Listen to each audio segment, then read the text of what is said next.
What is up, everyone? Welcome to the show. If you were listening to that music, that was an original song. It was improvised by myself, my buddy Matthew Telly, a bass player and producer, and my buddy Spencer Hillman. I'm going to share in the chat a link to Spencer's channel. Spencer's a musician.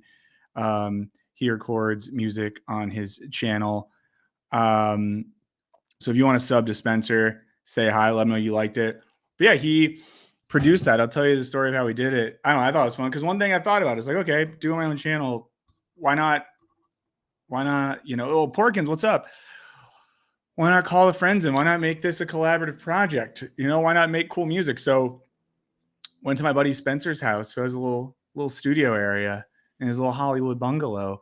And me, Matthew Telly, Spencer Hillman, we just improvised music. We looped up some beats, and we improvised. So that was that. So I'm going to be, using music here, using music on videos and stuff. Also, shout out to anyone who is watching this via the Sideburns channel.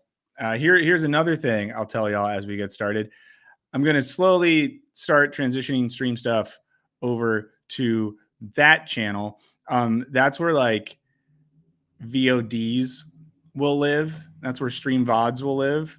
So if you have not subbed over there, do that. Henry's in the chat now, and Henry's going to come on later today. Henry's going to come on later on this show. So just housekeeping stuff. It's going to be clunky. Evan is in the chat. Evan, I almost responded to you on Blue Sky and got spicy. I didn't like that you told me not to stream because FD released a video. But I like you and appreciate you, and I love your enthusiasm. So shout out to you. Shout out to Canada. But, what's going to be going on now is for at least the next few weeks, I'll keep the streams. The live streams will come from the main channel. The VODs will be on Sideburns. And then we're going to work on clips and segments to go over there as well. And if anyone saw, I made a little dumb video on Theo Vaughn. If you haven't seen it, it kind of, I don't want to say it blew up, but I think it blew up relative to that channel having like 1,000 subscribers. But I want that to be the place I can do my dumb little rants and sort of stuff. Calvin, I know it's live on Sideburns, and I'll actually say this. I'm going to share a link because the Sideburns channel isn't monetized. I do think I'm going to post the link right now. If you guys want to go over there, there won't be ads because that channel is not currently monetized. So if you want to switch, it's all the same to me. I'm seeing the same overall numbers. I'm seeing the same chat. So that is something you all are allowed to do if you want. Evan, I appreciate you, bud. So let's get into it today. We have a few things to do. We have a few important things to do today. One of them is I want to talk about a plan that come out. It's called the SAM plan, which I think stands for Surveilling American Men or something. That's a $20 million plan that the Democrats have unveiled, which is how they're going to target young men to win future elections because they're mad that all the teen boys like the other guys and the teen boys don't like them. So this is the Democrats' new plan to appeal to teen boys, basically. Nestor, it is true. I will get money if you watch over here, but you can switch to the other one if you don't want to watch ads. I don't care. I love you guys. I'm not supposed to say that. I like you guys very much as colleagues and professionals. But I want to talk about this because the Democrats have a new plan to reach young men. It sounds kind of absurd, but maybe it's not. And then, of course, the main event today is we're going to watch the Jordan Peterson Jubilee video. Maybe we'll 1.25 that son of a bitch. And Jordan Peterson went on Jubilee's Surrounded series. And, in my old work, my old employer, my old place of business, I made a video about Jubilee. I think some of you know my thoughts on it. I think overall Jubilee is bad. I think that it is a bad thing. I do not think it helps anything. And it's sort of like the id of liberalism, right? Jubilee represents this idea that if you just get the right people in a room together and let them hash it out, we'll arrive at some consensus of truth. And that is not the case because that showed us two things. And we'll talk about this when we watch the Jordan Peterson thing. But, there's often a good team when you watch Jubilee, right? It'll be like trans people versus people that think trans people should be buried alive. And it's like, oh, okay, I know which team is the good team. I'm gonna go with the team of just trans people that seem chill, and not the team of people that think trans people should be buried alive. But in creating the space of discourse, they end up normalizing the language of the bad team, right? The trans people should be buried alive team or whatever. And in creating this false sense that if everyone is just in the same room to hash it out, they can do that. Here's what it also does. Sometimes the good guys become bad. And here's how the good guys become bad. Because then it facilitates the sense that we need to have the good guys to own the bad guys. And you get this new crop of these young guys, these guys who are like in their 20s and they only have first names. And their whole thing is they debate and they yell and they go on TikTok, Twitch, AOL.org, whatever, and they debate and they yell and they think they're winning and we think they're winning, but they're not.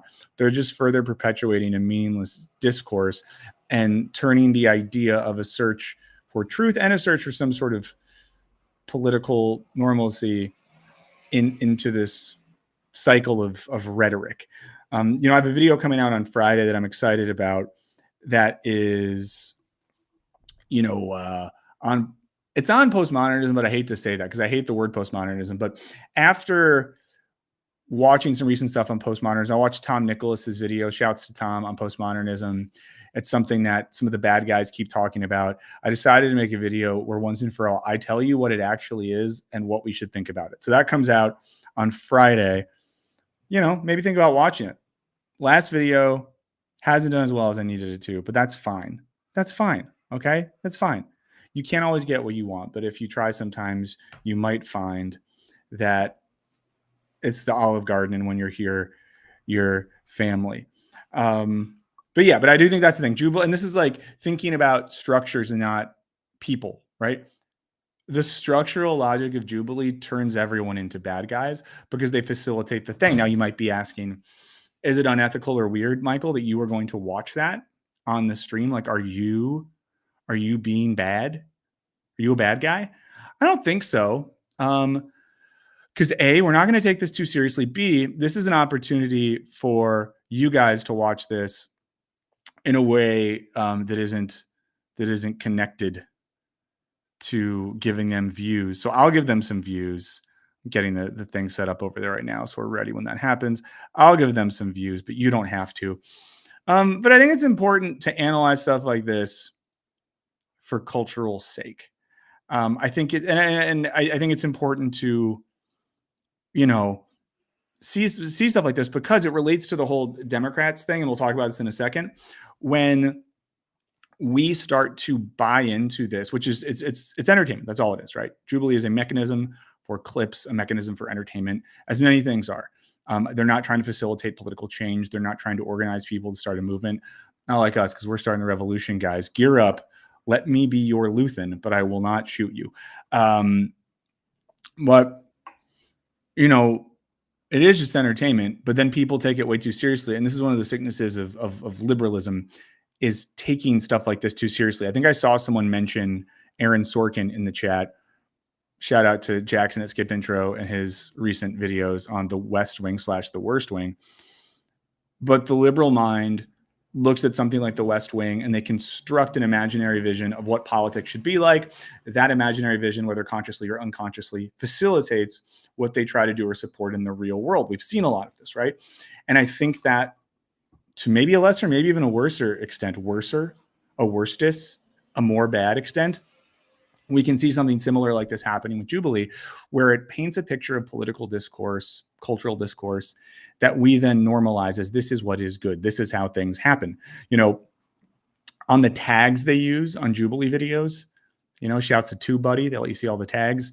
They have Oxford University and Oxford debate as one of their tags, because in their mind, they are doing something equivalent to Oxford style debating. And I have a lot of problems with debate. You guys know this. I still have a video I'm working on that might kind of touch on this, but Oxford style debating classically is like when academic types would debate big ideas, big academic ideas, and would use rhetoric to try to be more or less convincing in debating those ethical issues. I still think there was a level of performativity to it, but it would often be debating something that had a level of internal stakes, and it was meant to be sort of a, almost like the intellectual athletics of that sort of university type world or whatever. Yeah, and who is this? Is it Psycho Pineapple? Sorry if I said it wrong. In the chat said, isn't there another structural problem in that it creates this false middle ground that shouldn't exist? 100%, because that's not a real thing. The magical middle ground isn't real.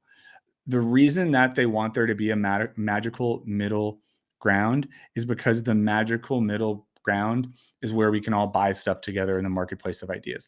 The magical middle ground is the mall. It's Amazon.com. It's the space where we all come together so that we can consume side by side. That's the only purpose of that sort of idea. And whether that's consuming content or consuming political ideologies or consuming literal consumer goods, that's kind of what happens there. But maybe some of you can come on here and we could debate sometime. Something that so Robert, follow up on this. I'll debate you. Out of having a problem with debate, I win if you say no. I was talking to Gregory Ellick. Now, Gregory Ellick is the person who's been editing my videos thus far. So if you like them, shout out to Gregory Ellick. If you don't like them, go to his house and slap him. Although I will warn you, he's a big guy from Cleveland, and while he has a gentle heart, he has the physicality of a giant, and he might mess you up. But Gregory hit me up yesterday. I didn't get his permission to say this on stream. I'm going to say it, and was kind of talking about how we should maybe do something like a sort of fundraiser stream to do something good. Maybe raise some more money for the Palestine Children's Relief Fund. Shouts to Miss Rachel. And we were talking about ideas. And of course, I'm washed and old. And I was like, what if we do a thing where I read a whole book on stream? Like, I don't stop until I read all of Capital or something like that. Maybe it's something where like I have to debate people because I hate debate so much. And if people donate certain amounts, I have to debate on stream. I don't know. Let me know. If you guys have ideas for that, let me know. Yeah, it'd be like the meta debate thing, and it'd be me doing a thing that I hate more than anything else in the world, to try to raise money for some good people. So again, thank you for being here. My name is Michael Burns. Your name is your name. You might be watching this on the main channel. You might be watching this on Sideburns. Subscribe to both if you haven't already. It really helps me out. If you have the money to do so, consider signing up for Patreon. Only if you have the money to do so. Okay? Because I'm learning that it's hard to rely on YouTube advertising and stuff like that, but only if you have the money. And then I have some questions later for the patrons, because we're gonna level up the Patreon soon, guys. We're gonna level up. Again, I'm gonna speak on private conversations that I shouldn't, but I had a nice consulting call with our friend CJ the X, who was talking me through some ideas to make the Patreon community both better and worth y'all's while. So have some ideas there, but I want to make sure it's stuff that you like. Oh yeah, donate to read. Yeah. I drink wine says, the thought I would give you money. Well, I don't want you to give me money because you got to drink wine. I drink wine. What is your favorite wine that you've drank recently? I've recently had this unfiltered Sauvignon Blanc that I liked very much. Oh yeah, the Patreon is free, by the way. So I would say sign up either way, because it's the only way. Let me phrase it this way. Everything I do goes on the Patreon. The free one, any video, any stream I do, any clip, I'm going to post it there. So you'll always know where it is. I don't trust the YouTube algorithm to show you stuff. So if you sign up for the free one, you're just going to get updates from me, and you're always going to know when stuff happens. The opening music was by Michael and Friends. By Michael and Friends. Shadow R said, will founders get anything neat? Founders always get everything. So like I could start a level, founders, where it's like, for $10,000, I'll come to your house and give you a back rub while whispering in your ear in a language you don't understand. You would get that as well. Do you do chats? There's chats in it. So one thing, and this is something I'm going to ask on the Patreon, and I'll ask some of you guys here later. I'm trying to figure out what people want.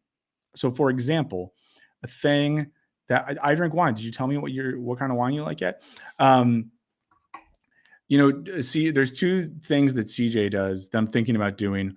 One of them is he does like town hall meetings, like quarterly or something like that, where all the patrons are in like a big Zoom call. And another thing he does is sort of a book clubs and movie clubs. So I'm trying to figure out what people want. Off to Heezy, what's up? That name just stood out to me. Okay, so let's start. I'm going to pull something up. Because I am really good at internet. I would say one of my top skills. If you've ever watched one of my streams, you know that I'm sort of an expert at anything internet based. I hate when it makes the thing so small. Make them like side by side. No, not quite like that. That's a little better. And now let's just flip that. Put the thing down, flip it, and reverse it. How do I do that? We'll get it one day, guys. We'll get it. You know? That's a little better. A little better. Can I make that really big? But then it makes me go away. One day this isn't going to happen. Okay, so this is an article. It is in The Independent. It's called Democrats Spending Millions to Learn How to Speak to American Men and Win Back the Working Class. Now, again, the motive for this whole thing for the Democrats is basically like they lost the thing. Scoop. That's good. I'm gonna set up a poll on Patreon. So, and maybe I'll make it so everyone can access it. So, you guys know the story, right? There was an election here in Estados Unidos, Italiani, whatever you guys call it, where you live, Alemania. What are the words for America? And Kamala Harris, the strong candidate with a party that was behind her, she lost, and Donald Trump won. And a lot of the narrative has had to do with young men being more persuaded or more interested in the policy program of the Republicans. Also, just shout out Henry and Lux are going to come on the stream later when we talk about Peterson. So if you're a big Henry / techno poverty head, which you should be, if you're a big Michael Luxembourg head, baby, if I got some stuff for you. Let's see. So we know this is the case, right? And the Democrats, since the election, have been through all these phases. So we've had the phase where, the Democrats are going to win by finding the Joe Rogan of the left. I did not get a call for that one. So they were looking into podcast and media strategy. They were using the Joe Rogan Theo Von verse as a jumping off point to get a sense of, can we do that? Can we just copy that model? The funniest part about that being, of course, that the biggest liberal political media outlet, the Pod Save America universe, is literally ex-Democratic staffers. These are like Obama era people that all work for that thing. So the Democratic Party already have their own thing. But even those dudes went a little too hardcore because they were like, I don't know, maybe genocide isn't good. Maybe it's not good. They didn't even open their teeth. They didn't say genocide's not good. They were like, maybe genocide's not the best. Maybe it's not the best. And that got them in a lot of trouble there. And now they're coming up with a formal plan. The other thing the Democrats have done along with that, of course, is l'abondance, the abundance movement. They have hung out with Ezra Klein and those dudes, and they're using that as one of the big strategy things as well. So it says party leaders are holing up in luxury hotel rooms on a strategy codenamed SAM, or Speaking with American Men, a strategic plan. Can you imagine this? Just a bunch of dorks in luxury hotel rooms in ill-fitting suits, sipping macchiatos, being like, so how do we talk to fellas? What is it like to talk to a man who is a person? When you talk to a plumber, do you use the E2 format when you talk to them? Do you say thou? Do you say, hello, Mr. Plumber? Do you use their first name? Is it disrespectful to use their first name? Must one hand an adjunct American lager to a member of the working class to communicate? Is that a part of their ritual? Must a Slim Jim be affixed to the lapel of my Brooks Brothers shirt? It's so insane to me that you have to have your little meeting in a hotel room to figure out how to talk to people. It's really sad and it's really scary. And they want to try to convince working class people to vote their way again. You could also just have policies that speak to the interest of the working class. You could also pay attention to precisely what people responded to in the Trump campaign. You could see those things. You could look at working class communities and see where they're suffering and respond with policies, or you could spend millions of dollars on SAM. And I don't want to be overly negative here. So if any of y'all think that there is, some value here, I'm willing to hear it, but I don't know if I like this. Let's keep reading. Democrats have blown millions of dollars in efforts to appeal to American men who turned to President Donald Trump in droves on election day. Democrats spent $28 million on their efforts. It's so wild, the stuff that they spend money on. And you can tell via the ads I'm being shown here. I have been looking at Cubs hat and Fender Squire bases. I'm a man of simple needs. The plan, codenamed SAM, or Speaking with American Men, a strategic plan, promises to use the funds to study the syntax, language, and let's see. Hold on, I just want to make this a little bit bigger so it kind of like centers out. Let's see how that looks. God, I am Mr. Computer. Promises use the funds to study the syntax, language, and content that gains attention and virality. Like, to understand the syntax. So you have to like watch a bunch of streams and understand the syntax of the men to communicate with them. It sounds like aliens. It sounds like they are aliens who need to study the earthlings to lure them into the ship. As the Times described it, and this was all revealed in the New York Times story, and I couldn't figure out a way to get the New York Times story on. It's a whole thing. That reports can read like anthropological studies of people from faraway places. Yeah, they're doing an anthropological study. I think maybe you would want to do, rather than an anthropological study here, my sense would be maybe we go for a sociological study or a study of political economy. It's where they're being sort of idealist and not materialist here, because I will keep reading, but I haven't really seen anything that talks about the material conditions of working class people, in particular working class men in America. I say men just because that's what the M and SAM stands for. But let's talk about the cost of education. Let's talk about the cost of home ownership. Let's talk about all the things that drive the economic anxiety that makes dudes feel bad. Let's even think about social isolation and atomization. I don't think what most men are thinking, fellas, correct me if you're wrong. I know that 76% of the people that watch this channel identify as men, according to YouTube, but is that what you want? Do you want like an ad to pop up where Chuck Schumer is like, "What up, gooners? We're going to tell Donald Trump to fuffo and see what happens." You don't want that. I mean, it'd be funny, but you don't want that. The effort also recommends Democrats buy advertisements in video games, among other things.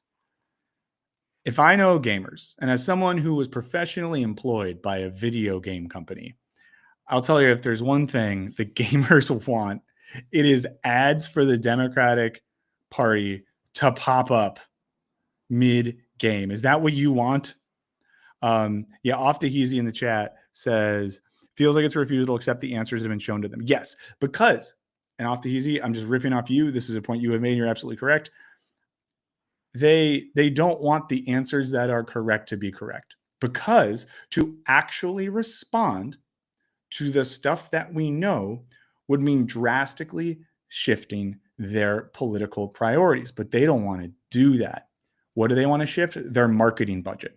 So it's sort of like if they were a restaurant and they served, a tuna fish sandwich, and everyone that ate this tuna fish sandwich crapped their pants on the bus on the way home, and we're posting about it online. Like, don't go to Tony's Tuna Shack. The sandwiches make you crap your pants on the way home on the bus. Tony, if that happened to Tony's Tuna Shack, it'd be like if rather than making the tuna so it didn't make you crap yourself, he came up with a cool viral marketing campaign where in the middle of video games, he popped up and said, "What up, Playboy? Come on, get this tuna." But he didn't fix the tuna itself. That's kind of what we're talking about here. And that's why I think this falls so flat. Old Nasty Richard, we are looking at an article about the SAM program, speaking to American men. It's the $20 million program that the Democratic Party invented, which is going to save everything. I mean, it does make me think, of course, let's contrast this with our buddy Kat, who is raising money in her campaign in Illinois and then using that money to directly benefit her constituents. I think Kat has a comedy show tonight in Chicago at Zany's on Wells. Let me check really quick. Comedy show, Chicago. I feel like we got some Chicago people here. Oh, it's June 3rd. Never mind. You got time. So June 3rd. Kat. Oh, it's at the Laugh Factory in Chicago. I think Kat's actually doing stand-up too. So that'll be fun. So yeah, June 3rd. Maybe we'll get Kat on the show before then to talk about it. But again, like, look at those models. Kat, someone who's a young person raising money to put into positively affecting the lives of working people in her community. The Democrats and their strategists taking a lot of money, $20 million. Think about if we had $20 million. If we had $20 million and just those of us watching the stream right now, split that money, our lives would change forever. I think, right? I'm not good at math, but I think there's like 500 of us. It's a lot. I think we could do a lot with that. I'm incapable of doing that math off the top of my head, though. Lombard repping. Let's go. So it says above all.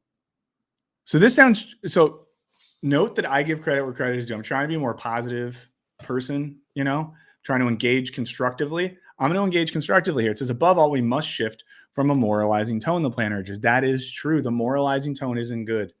It's not good. I don't think that what people want in their politics is to be scolded. I don't think anyone wants to be scolded. And I just don't think it helps. And I think even if there's times where maybe we think the scolding is justified, we shouldn't do it. And just quick station identification here. You're watching Michael Burns, either on the Michael Burns channel or the Side Burns channel. We're warming up talking about the Democrats' SAM plan to save American men or speak to American men or serve American men or suck American men. And at the top of the hour, we're going to, maybe even a little bit earlier, we're going to dive into the Jordan Peterson Jubilee video because sometimes we live for the slop, friends. Well, while the Democratic Party has struggled in recent years to maintain voters, the party hopes to be rejuvenated by the fact that Trump's popularity has been on the decline since he was elected last fall. Are any of you babies who were just born? Any newborns here? Okay. Guys, this happened in 2016. In 2016, Donald Regina Trump won an election. And then within a year, everyone was like, oh, his approval rating's bad, so we're good. Let's take advantage of this. And they took advantage of it by doing a weekend at Bernie's. Now, they didn't do a good weekend at Bernie's because a good weekend at Bernie's would be if Bernie Sanders would have won the primary. They did the other weekend at Bernie's where they took a dead man and they hoisted him out and said, hey, he's the guy now. And that we saw how that worked out. Still, the party's been scrambling to find both messaging and a messenger since losing the White House and Senate, while Republicans held the House of Representatives in the November election. I just always think about this. Most things in life boil down to three things. If you have a plan for anything in life, it just needs to go. You just need three things, right? Think about yourself. And if anyone wants to do this in the chat, I'd be very curious. If you had to boil yourself down to 3 bullet points, what are those 3 bullet points? I might be like philosophy, Grateful Dead, hanging out. I don't know, something like that. Maybe even more specific, like Marxism, Grateful Dead, and I like my kid. I don't know. But the Democrats just need something like that, right? If you could ask the Democratic Party were a person, if it was called Sam, if it was an automated system, hello, I am Sam from the Democratic Party.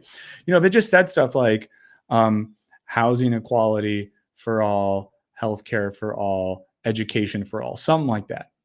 And I know it's not perfect, but that's simple. And it means that they have a message they can communicate. So if someone is voting in an election and they're like, I don't know what I want to vote for. If one party is like, here's our shit. We want to make sure you go to the doctor no matter what, everyone has access to healthcare. We have a bunch of plans to make housing affordable and to decommodify it. And also, whether it's public school, higher education, or trade school, we want to make education accessible and or free for everyone. And I'm like, okay, I know that that's your stuff. I know those are your 3 things.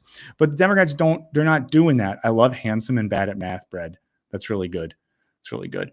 According to the polls, 40% of people either strongly or somewhat approve of Trump's overall handling of the presidency, while 56% disapprove, split by the same modifiers, putting 16 points underwater.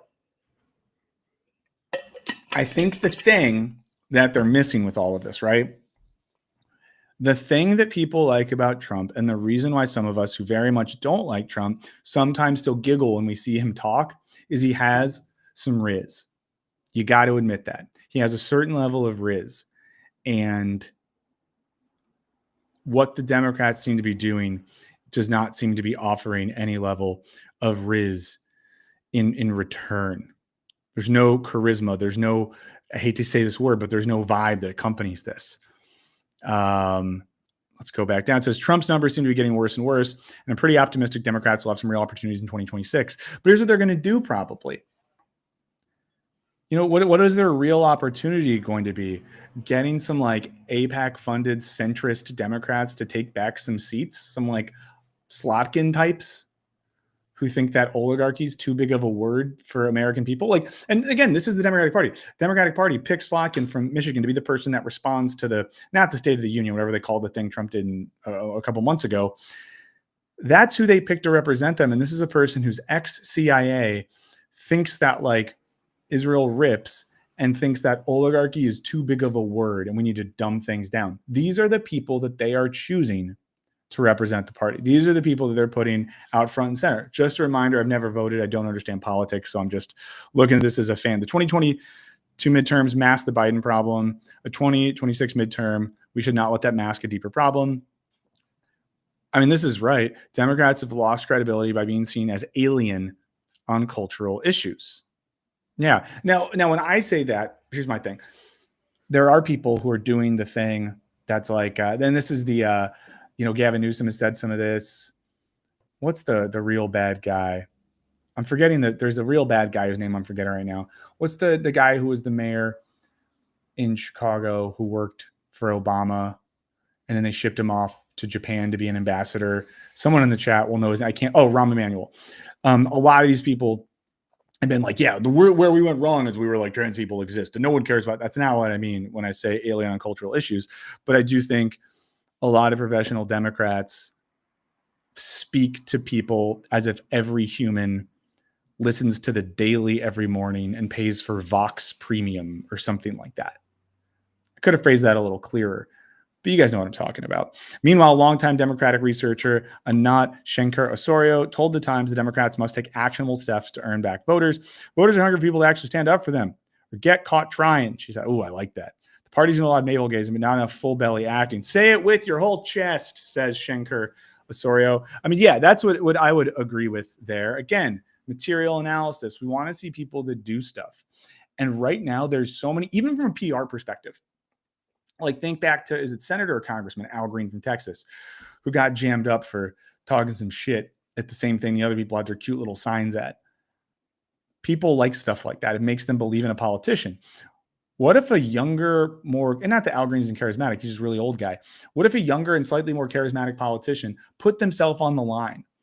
What if one of these people, puts themselves between some ICE agents and some migrants? What if they risk getting jammed up? What if they say some stuff that makes others uncomfortable? What if they put themselves out there and give people something to rally behind? Because here's what I think. No one is going to trust people with their lives whose whole vision for the future of a crumbling democracy is ads in video games.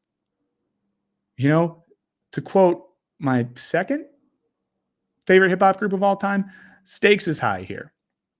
And I think a lot of people just feel like if you are going to ask us to believe in you, we need to see that you also think that the stakes is high in this particular situation. Off the easy brings up Booker's 25-hour speech. Yeah, he did this. He didn't pee for 25 hours, and that's cool. But then he gets off that and votes for some bill, give him a bunch of money to the bad guys. So it makes me think again about, I'll reference her one more time. It makes me think about our buddy Kat, who, when I talked to her at another stream that I used to do sometimes at another place, who knows what it is, talked about how in the wake of this election, all the Democratic operatives should be fired. So, that's where I'm curious what you guys think about this one. We can talk about it a little bit more later, but I think that this isn't it. I think that this isn't it. And I don't have a lot of hope right now for the Democrats being able to save us. Just looking at the chat. Whoa, Calvin De La is like touring right now. That's crazy. Kip Bradley says Republicans win because they select charismatic guys. I mean, in a sense, yes. And I think it's not even just like charismatic guys. It's guys that just sound like they kind of don't give a fuck. And people are attracted to that. Like, think about, again, I hate to use this analogy, but think about the people that folks like to watch on the internet. You know, you're watching this right now. We all watch streams. We listen to podcasts. The content we consume that is personality based, we like personalities that feel a little off the cuff, a little on edge, a little bit like they're talking their shit and they seem like a real person, and maybe they get messy and maybe they get a little bit animated. That's what we're drawn to as people. If I sat on the stream and was like, so guys, let's discuss the really exciting new plans by the Democrats. You know, I think what they're doing here is potentially innovative in so much as they are exploring the syntax of American men to try to figure out how to bring them into the big tent that is the Democratic Party. I want to take a quick break right now. This next segment is sponsored by Monsanto, who's making seeds that can also target migrants and track them. So now if migrants eat bread made from Monsanto seeds, we will find them in their home and we will put them in a prison the likes of which has never been seen. You know, like you wouldn't like that. I don't think you would like that. I don't think so, at least. I wouldn't like that. So that's where we're at with that. I'm not too excited. I'm not too stoked. If you are stoked, let me know. Let me know if you're stoked on that plan. And now a word from Ground News and MeUndies. I think I almost just said something I shouldn't have said. Okay. Let me promote something really quick while we're here.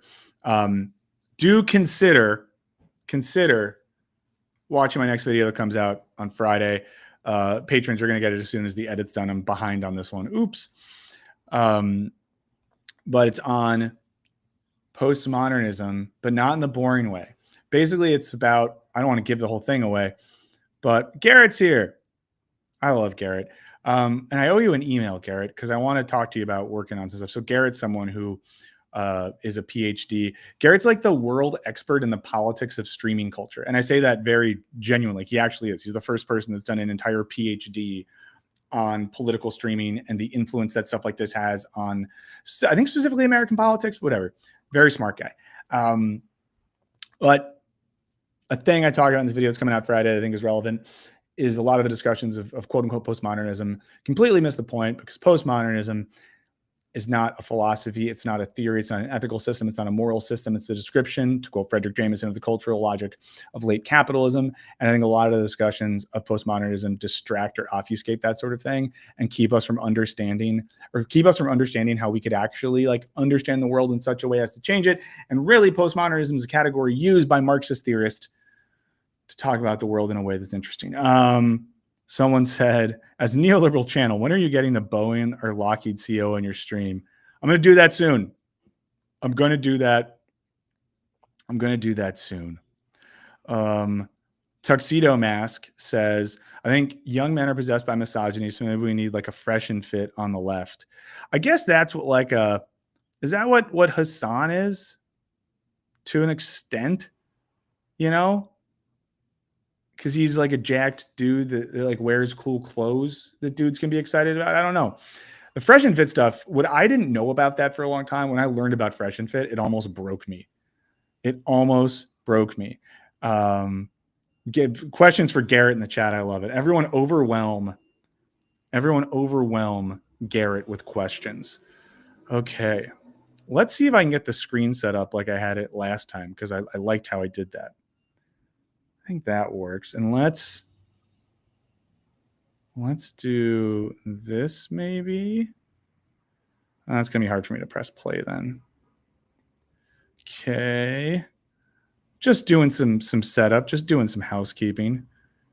And then what happens if I do that?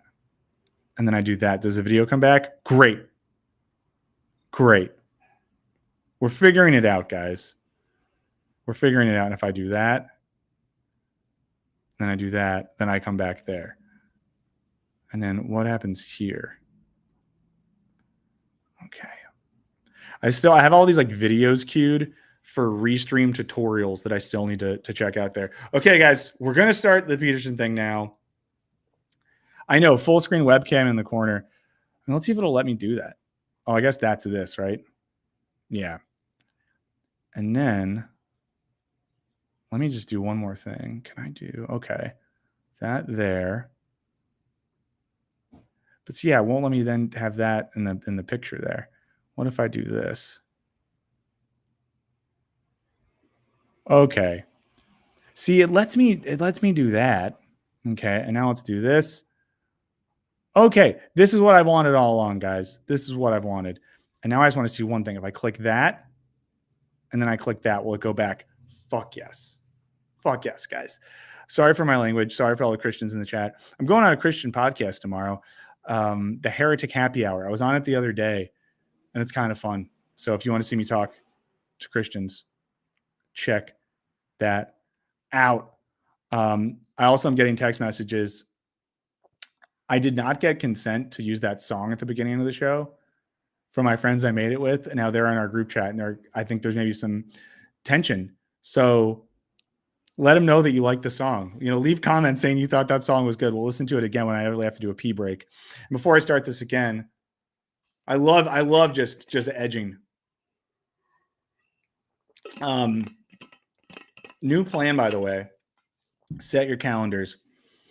Streaming from 12 to 4 p.m. Pacific time every Wednesday. That's the new stream plan. Stream VODs, you'll always have them. Even if you're on the free Patreon, and this is clutch. If you are on the free Patreon and the paid Patreon, you'll always get a VOD archive there. Most of them will live on the Sideburns channel. And then we'll be doing some clipping of the stream stuff. So again, 4 hours is a lot, and I totally get it. And a lot of you are like, what the fuck? I don't have fucking time for this. I got a life. So, I think some of the tastiest bits we will be editing and putting those up over on the Sideburns channel.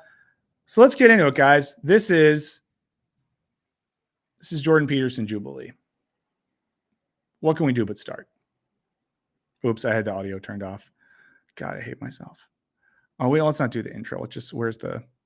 Oh, here. You say that. I haven't claimed that. Oh, what is this? Is this Christian versus atheist? Don't be a smartass. Either you're a Christian or you're not. Which one is it? You're really quite something, you are. Aren't I? But you're really quite You're not a Christian, I'm going to stab you in the face. nothing. Right, you're not a Christian. Okay, I'm done with him. Hello there. I'm Dr. Jordan Peterson. Dr. Jordan Peterson. I'm a clinical psychologist, a professor emeritus at the University of Toronto, an author. Clinical psychologist. He hasn't practiced in years. Professor emeritus. He stopped being a professor because he wouldn't use they, them pronouns, so he lost his job. A podcaster, public speaker, and today I'm surrounded by 25 atheists. Now, here's the whole thing, too. The title of this, and someone pointed this out to me, it didn't used to be, this is why this episode makes no fucking sense. It used to be one Christian versus 20 atheists. The entire concept of the surrounded series on Jubilee is one of this thing surrounded by 20 of the other thing. So it's normally like one cop surrounded by 20 former criminals, one gay person surrounded by 20 homophobes, one black person surrounded by 20 Klansmen or whatever shit they cook up in the Jubilee offices. But this one, I guess Jordan Peterson had a shit fit afterwards because he didn't realize what he was doing. The whole premise was he was supposed to be like the theist or the Christian versus 20 atheists. My first claim, atheists reject God, but they don't understand what they're rejecting. Atheists reject God, but they don't understand what they're rejecting. Atheists in the chat, I'm curious what you think you are rejecting if you're an atheist, right? I would say that if I was an atheist, which I guess I kind of am, although I have a complicated view of this. We could talk about it more later if you want. Dime a dozen, absolutely. It's all I know how to do.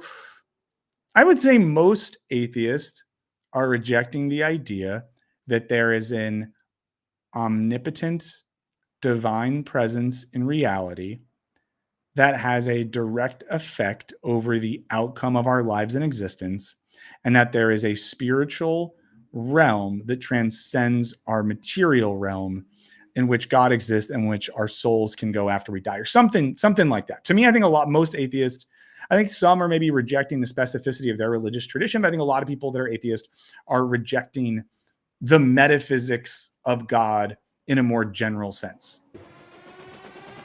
It's such a weird claim. All these people are like, what the fuck is he even saying? Good afternoon, Dr. Peterson. How are you doing? So this claim here that atheists don't know what they're rejecting. Let's go, My Cade. background is in studying to become a traditional Catholic priest, daily mass, daily rosary, going on long retreats, deep into the magisterium and biblical hermeneutics. Like, I was thoroughly in it. And it seems This guy definitely knows more than Jordan Peterson. like I do know what I'm missing. Is there something that I missed over years of study, both this issue formally and living out religion so deeply? Well, you obviously feel that you missed something when you were practicing for the priesthood. Your aim was off then. So there's always the possibility that it's still off now. What was off about my aim in the first place? I don't know. That might take a long time to figure out. Then it seems kind of like this no true Scotsman type of fallacy in which you're the arbiter of people's aims and how they understand those aims to be. How is it that you can claim that people don't know something that you know about their life despite not having met them? TM Cade, yeah, it sounds true. And again, the whole Jordan Peterson thing is these little linguistic gymnastics things that mean nothing. Well, it's obviously a generic claim, just like the atheist claim that there's no God is a generic claim. In your case, it would have to be specified more, and I'm not claiming to understand what was going on in your mind, but my experience with atheists is twofold, is that they have a very reductive notion of what constitutes God, let's say in the Judeo-Christian tradition, and they've often been hurt by someone who was religious or by the religious enterprise or perhaps by God himself, so to speak, and that's left them with an animus. But I think that you have a reductive view of what atheism is. You've defined religion so broadly to include any sort of having aim in life, any sort of cultural archetypes or having a metaphorical substrate. And atheism to you is a Damn, Cade's coming in hot. Yeah, I do think that's a problem. So I did the video on Jordan Peterson's Bible book. Some of you saw this. And one of his claims about religion, in particular, the Torah and the New Testament, is the idea, and this is the weird thing he does. Jordan Peterson himself seems to avoid making claims about the metaphysical reality of a thing called God, but will then say religion is good because it gives us stories that create maps of meaning or whatever. But you don't need a theological account of the divine to say that we use narratives to help us construct reality. That's just like a thing. It's like a hermeneutic Paul Ricoeur type thing. Is Paul Ricoeur the guy that does that? Maybe he's not. Maybe I was wrong. very specific type of like three people in the world that are these Raskolnikov type of, they want to get away with a perfect murder. It seems like you have the reductive view of what an atheist is. Well, let's We'll watch a little bit more of this topic. And if this topic gets boring as hell, we can skip to the second one. start with your claim. How do you define the God that you're rejecting? Like, what is God to you? You studied in the church, you found that unsatisfactory. How would you characterize what you rejected? I think the average Christian believer, when they say that they're Christian and they believe, they mean some sort of God that is all powerful, all perfect, is somehow involved in the matters of this world, and that we look to them through wisdom and with the Logos incarnate in Christ. And it also seems like you don't believe in religion in the way that the average Christian says that they believe in religion. And there are She needs one more 6 on her shirt. as many gods out there as there are believers, because everybody has mutually exclusive and different views of what God is. So it seems Well, like if everybody had mutually exclusive views of what God is, no one could speak to each other. The mere fact of communication presumes a commonality of assumption and definition. And it's certainly not the case that I regard any archetypal manifestation whatsoever as equally religious.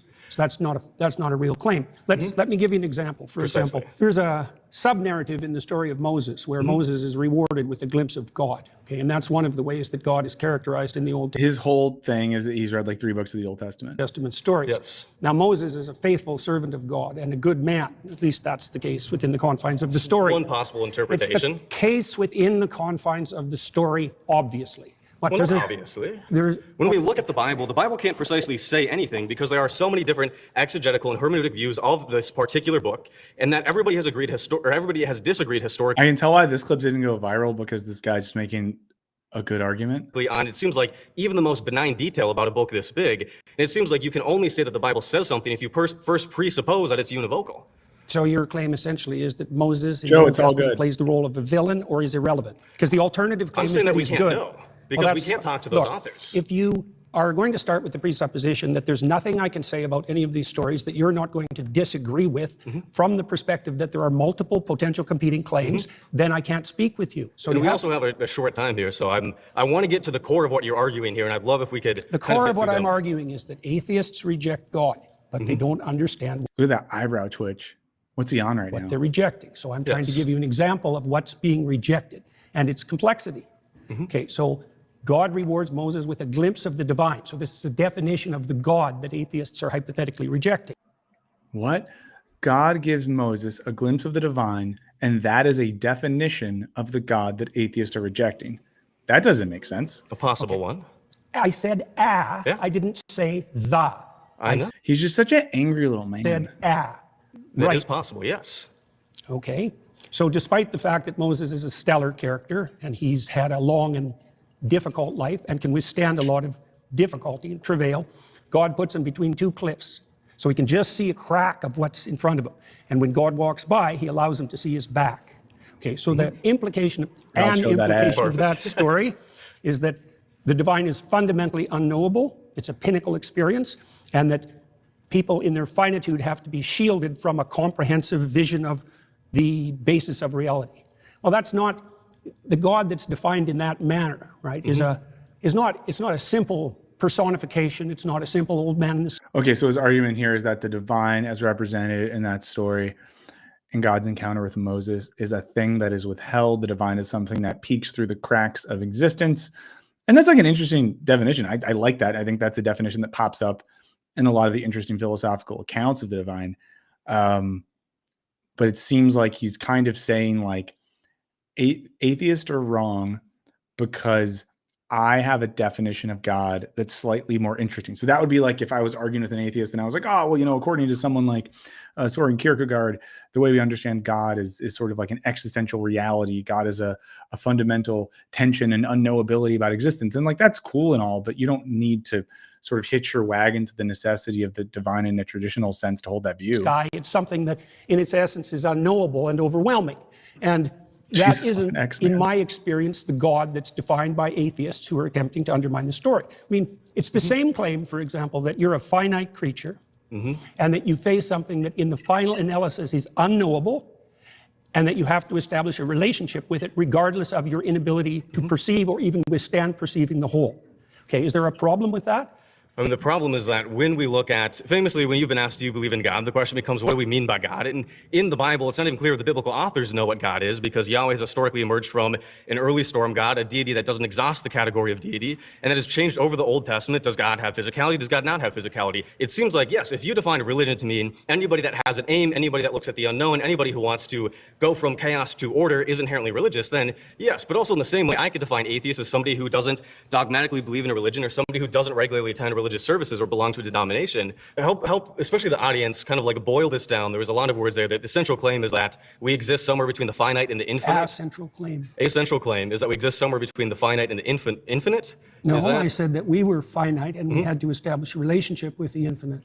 Yeah, then in that case, then we're all religious, but then I can do the same thing and define one particular element of atheism. It seems like we both have reductive. I might see it a bit. I genuinely find this interesting, but in a way that I think would just lead to me breaking down theological ideas that would just be maybe boring for everyone. So let me know what you guys are thinking. But we'll watch a little bit more. I kind of want to see what he gets into. View of what the other side looks like, to the point where a conversation seems incoherent, and not just incoherent, but not in the way that the average Christian understands Christianity to be. Do you have a Okay, problem? let's pause there. Sorry, you've been voted out by the majority. Okay, let's see what the next guy, what the next guy does. The bros are ready. Hey, how's it going? The Democrats need to learn how to talk to these guys. These are the guys that Sam is aimed at. Nice to meet you. Nice to meet you, David. David, good to see you. Tell me everything that you know about the Polynesian deity Lono, L-O-N-O. Okay, I don't know about this, David. This just kind of sounds like, no, I have a god, but my god, I met my god at summer camp, and it's in Canada. Do I have a picture of? No, this is like the Manti Te'o theory of God. Shout out to I'm gonna guess 4 of you that got the Manti Te'o reference. If I underestimated you, I apologize. I don't know anything about the Polynesian deity Lono. So you're rejecting. Okay, let's do the next guy. I mean, shout out to Polynesia, shout out to Lono. That's not what we're here for. Aha! Yo, I nice love to meet this you. guy. How you doing? I Good. love What's this your guy. name? I'm already. Greg. Nice to Hi, meet you. Greg. Okay, so I feel like you're getting at this idea of polysemy, where we have multiple related meanings for a word, right? Like, for example, a famous painting can be emotionally moving in that it changes my emotional state. And when I was on the highway coming here to the studio, I was physically moving. I was changing my position. If I said, I believe the Mona Lisa is very moving, and you said, you don't really understand what you're saying, it's nailed to the wall, I would say that you're the one who doesn't understand what I'm saying, not the other way around. And Did Greg also take psilocybin when he was in the car? the way that relates to this is there are many concepts of God, and I'll admit, I find a lot of what you say about that interesting. I'm familiar with it. The idea of this kind of Jungian hierarchical thing, or as a metaphor or a symbol, or the kind of, atheist, materialist, literalist idea of a agentic, omnipotent, omniscient being that intervenes in reality, right? So when I'm saying that I reject the concept of God, I'm aware of these other definitions of God, but I think that when we use words, we tend to only imply one meaning at a time. So the same way that I would say the Mona Lisa. That seems fair, because it seems like what Peterson is then implying is that, like, you can reject a thing, but it doesn't work for him if you don't reject the totality of definitions of that thing. Like if I tell you, I don't like wheat beer, and you're like, but do you not like wheat beer? Do you not like Blue Moon? If you try the totality of every wheat beer that's ever been brewed, and it's kind of then invalidating my experience and my ability to say, no, I don't like wheat beer. Shut up. Lisa is moving emotionally, but I would not say it's moving physically. I would say I reject the concept of God in this very literal way. But What literal way? the way that God is this omniscient, omnipotent, agentic, supernatural being that sent his son down and has, caused miracles and all these things like that. The idea of God is Do you like, think that there's an underlying unity of things? could you explain that question? Well, scientists, for example, believe that science unifies in a comprehensive theory. Do you? Yes? No? Or that know there are that people- multiple competing truths? Those are the options. Either things unify or there are multiple competing truths. I know that, for example, like in physics, people are looking for like a theory of everything. And why do you think they're doing that? It's interesting, it's helpful. But they also believe that there's an underlying unity to things. In a sense, yeah, like the material I don't know if physicists believe that. I think they want to see if that's the case. world and time and space are probably governed by universal laws and principles. I mean, this is a point at which I'm going to say something wild here. I think I kind of agree with an element of what he's saying. Now, let me compare Jordan Peterson to someone he debated with once, Slavoj Žižek. Slavoj Žižek being the Slovenian philosopher. You've heard of him. And when Peterson and Slavoj Žižek debated, it sucked because Peterson didn't read the book. But what's interesting about Žižek, and he's written a lot of books about Christian atheism and talks a lot about materialist theology.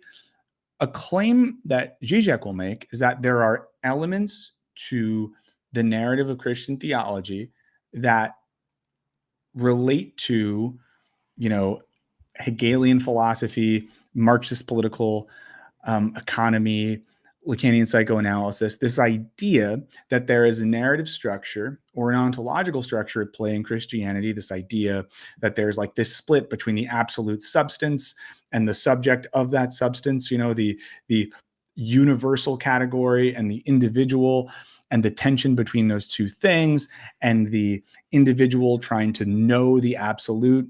I know it sounds a little esoteric, but it's there. Work with me on this. And Žižek is able to say, like, hey, I can be a strict Marxist materialist, but use that materialism to then retroactively see elements of that truth in Christianity itself. Hegel has a book I like called The Spirit of Christianity and Its Fate, where he's talking about the New Testament, and he's able to sort of be like, hey, here's a bunch of stuff in the Bible book that I actually think does a good job of setting up some philosophical states that we can explore in a different way. So in that sense, I think that the idea that Peterson is getting at there has some truth to it, the idea that there could be an underlying ontological structure that unifies this stuff. But I don't think he's interested in that in the way that someone like a Žižek might be. Okay.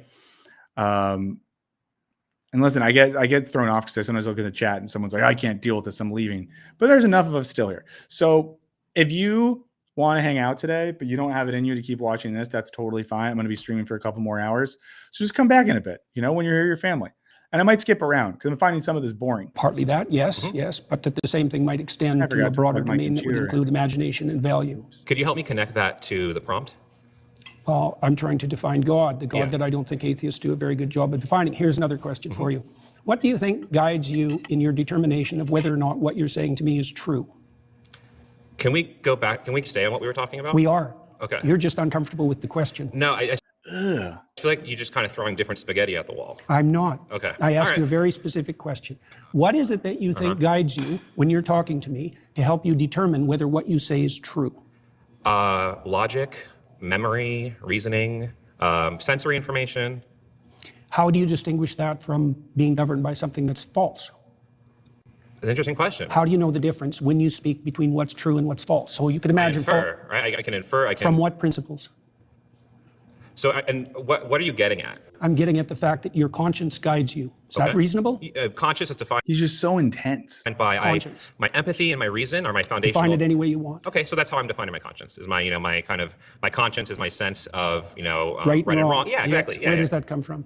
I would say that comes from an evolved capacity to empathize and a recognition of the benefits Oh, of this guy, Greg, doesn't know that empathy's bad now. engaging with and nurturing that capacity. And then that empathy is constrained and guided by reason, right? Like, for example, I am driving down the highway. There's a kitten in the road. I'm going to empathetically feel, oh my God, I want to save the kitten. But then reasonably, like, I'm not Jordan Peterson's killing that cat and putting it in the trunk for weeks and letting it fester, taking it out and just petting it and crying. going to get hit by a car, right? So that's sort of the process through which I make ethical decisions. Okay, is how do empathy you- constrained by reason? Do you think that people can differ in their response to something empathically? Yeah. Like, Is there a mediating principle that can tell you one person who's empathic and another person who's empathic that disagree, who's correct? interesting. Yeah, I mean, I think that's where we'd have to, talk it out, right? We do that in real life all the time when we have, whether that's a discussion with a friend about the right thing to do in a situation, whether that's a policy discussion about law, right? That's where we can converse with each other, think about things, explain our perspective. I mean, it seems like the underlying assumption with a lot of this Peterson stuff as well is that there's one underlying consistent logical system that makes sense of everything. An interesting thing that a lot of philosophers who take Christianity seriously will get at, and you see this, I could draw a line from like the German idealists, people like Hegel, Fichte, Schelling, into Kierkegaard, into the existentialist, into someone like I mentioned before, Slavoj Žižek. The thing they're into is the way in which Christianity embodies a paradoxical logic of uncertainty. Well, where do we see that? We see that in the case of faith, because what does faith mean? Faith means believing in that which you cannot see. Why does Soren Kierkegaard, for example, write a book? And someone earlier was like, I don't want to see you talk about Peterson anymore. I want to hear you talk about Kierkegaard. And it's like, I'm always going to talk about Kierkegaard. Just hang out long enough. It's going to happen. But when Kierkegaard writes his book, Faith and Trembling, it's about the story of Abraham and Isaac. For him, the reason that faith elicits an experience of fear and trembling, of anxiety in us, is because it means there is a gap between what we think we know about reality and what reality is actually like. That gap is where our subjectivity comes into play, right? Where we have to make existential decisions for ourselves. And it problematizes any systematized logic that says we should do exactly this. So Kierkegaard writes this book, Fear and Trembling.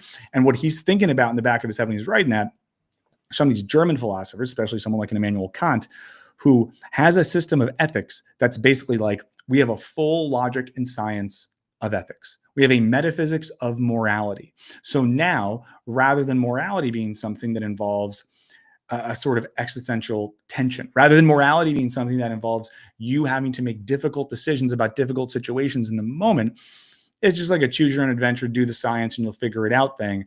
Kierkegaard is very anti that. And for him, that's antithetical to the spirit of Christianity. It's weird that Jordan Peterson, while in a sense being so obsessed with the idea of God and faith, has no space for that type of anxiety, for that fear and trembling, for that existential uncertainty that seems to be a necessary outcome of the divine in that sort of sense.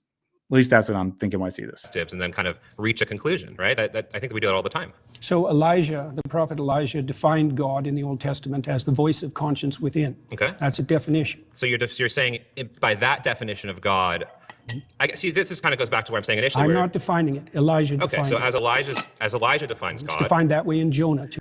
Is Elijah in the room with you now, Jordan? Okay, so as Is Jonah also in the room with you now, Jordan? Cardinal Newman also got defined it, it that way. as I'm sure you know many people who defined it that way. I like that so much. He's just listing guys. He's just listing guys, And it's impressive. You're a very knowledgeable person. I'm not trying to be impressive. I'm okay. just pointing out to you Got how it. God is defined in the Old Okay. Testament. All right. So to respond to that, I do think How there are much do you think lots of Jordan Peterson got interesting paid to ways do this? to define God. And that goes back to my Then, kind of opening how do we statement. specify what we're arguing? Yeah. So teleological suspension of the ethical. Thank you for being smart there. It is the language that Kierkegaard uses to describe that. About? We use context clues, or again, it goes back to my. Yeah, let's get to the next prompt, which is about, I want to skip their ad for their podcast. Claim 2, morality and purpose cannot be found within science. I mean, at the beginning of this, I'm curious what you guys do. Before we watch this, if you haven't seen this yet, I mean, I kind of agree with that. I don't think that morality and purpose come from science. And I think we make really bad mistakes culturally when we try to use the hard sciences to do that. And if there's any scientists in the chat, I'm curious about this. Normally when I talk to scientists about this, they'll be like, yeah, I'm not doing morality. That's not what I'm here to do. It's not what I'm here to do. Cannot be found within science.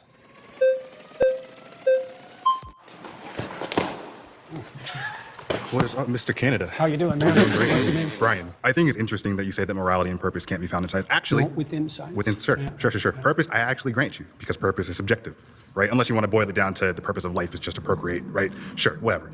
Morality is actually something that we do see. We actually have examples of Neanderthals, and older individuals found in a tribe, missing an arm, missing teeth, still alive, somehow in his 40s, 50s, right? Typically, you're a Neanderthal, you can't eat, you can't hunt, you die, right? But we know that members of the tribe are taking care of him, right? So we know that at some level, early in our evolutionary history, we actually developed altruism. We have examples of chimpanzees who actually have a basic understanding of fairness, right? If you give a chimpanzee 2 grapes, right, and his buddy gets 3, right? He actually freaks out, right? I know that I don't agree with the reason that Peterson's making this argument, but I'm not super convinced that like primate behavior shows us a system of morality within those communities. But you give both chimps 3 grapes and they're good.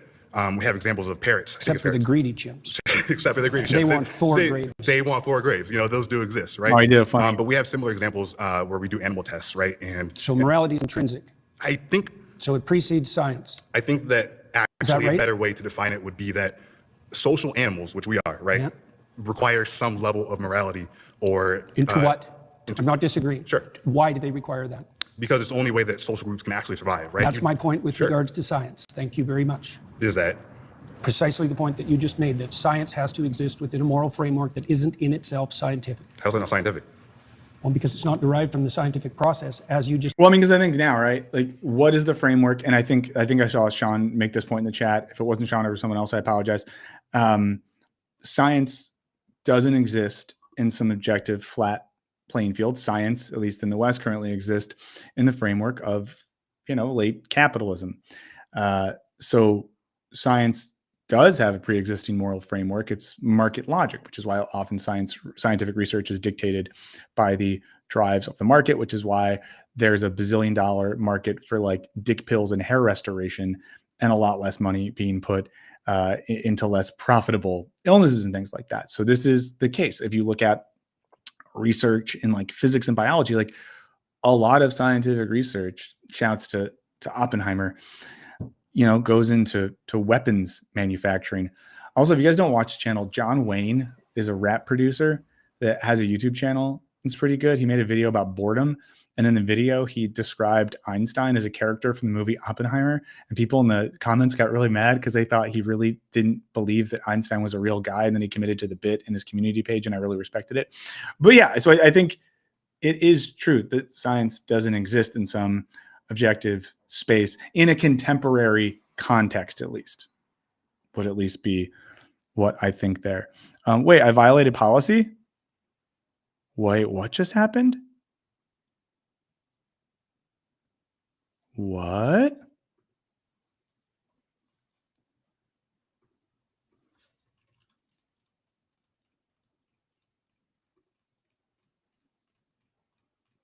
What policy did I violate?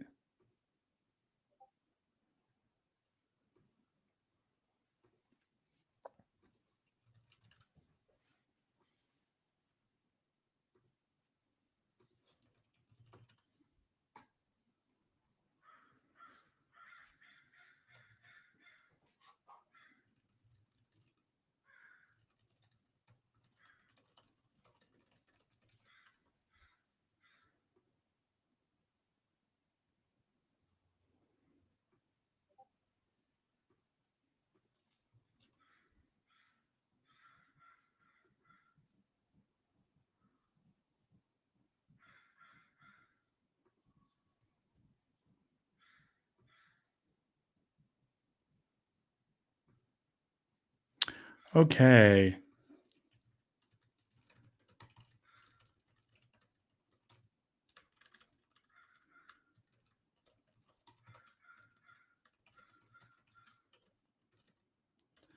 Okay, are we there now? Whoa. That's weird. Huh.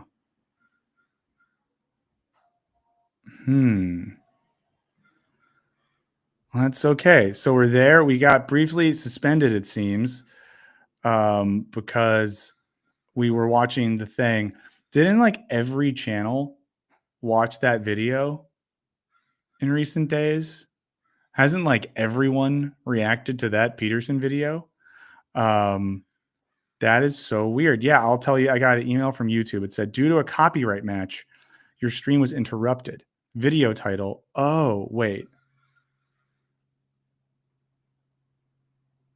Oh, you know what it was?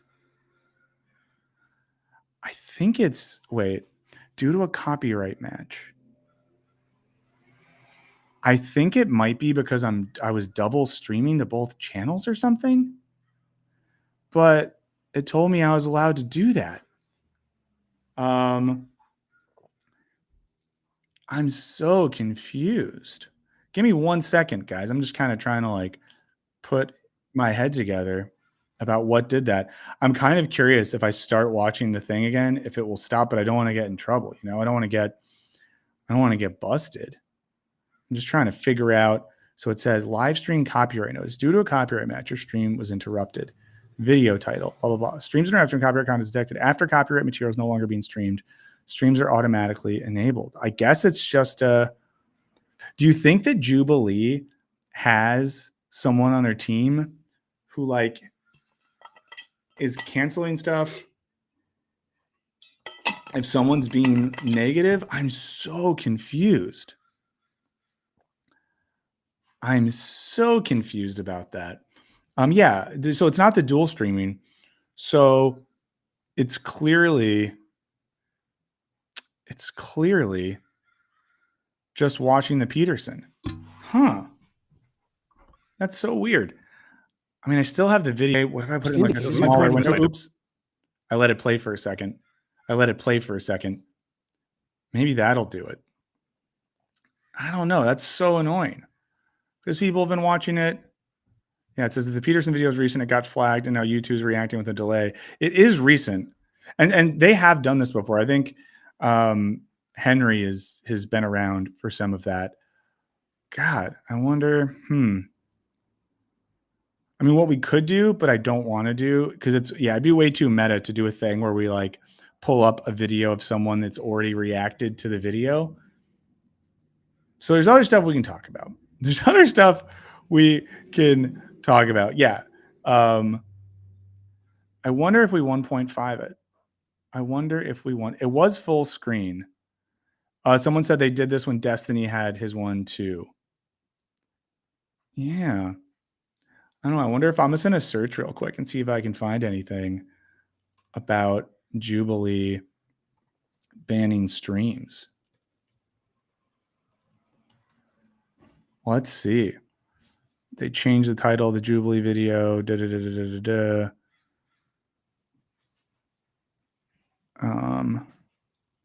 Yeah, I don't know. I'm curious if we can find someone to talk to there. Does anyone know more stuff than I do? Huh. That's super weird. And my fear is that here I'm gonna exit them. I want to X at them. Let's see.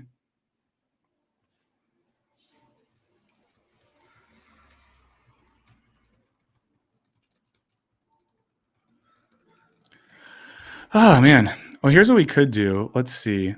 They have some clips of this on YouTube. We could watch some of those. Let's see.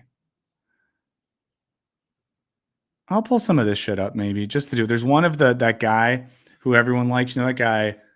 There's that guy Parker. It's like a famous streamer named Parker. I wonder, let me do this. Hi, chat overlay. Maybe we can at least just watch this to watch a few other things. But yeah, I don't want to get in trouble. I don't want to get in trouble here. So we'll just watch this, watch a couple of things. And there's a bunch of other stuff we could talk about, guys. So don't worry. Let's see what this guy has to say. Do you believe in the all-knowing, all-powerful, all-good notion of God?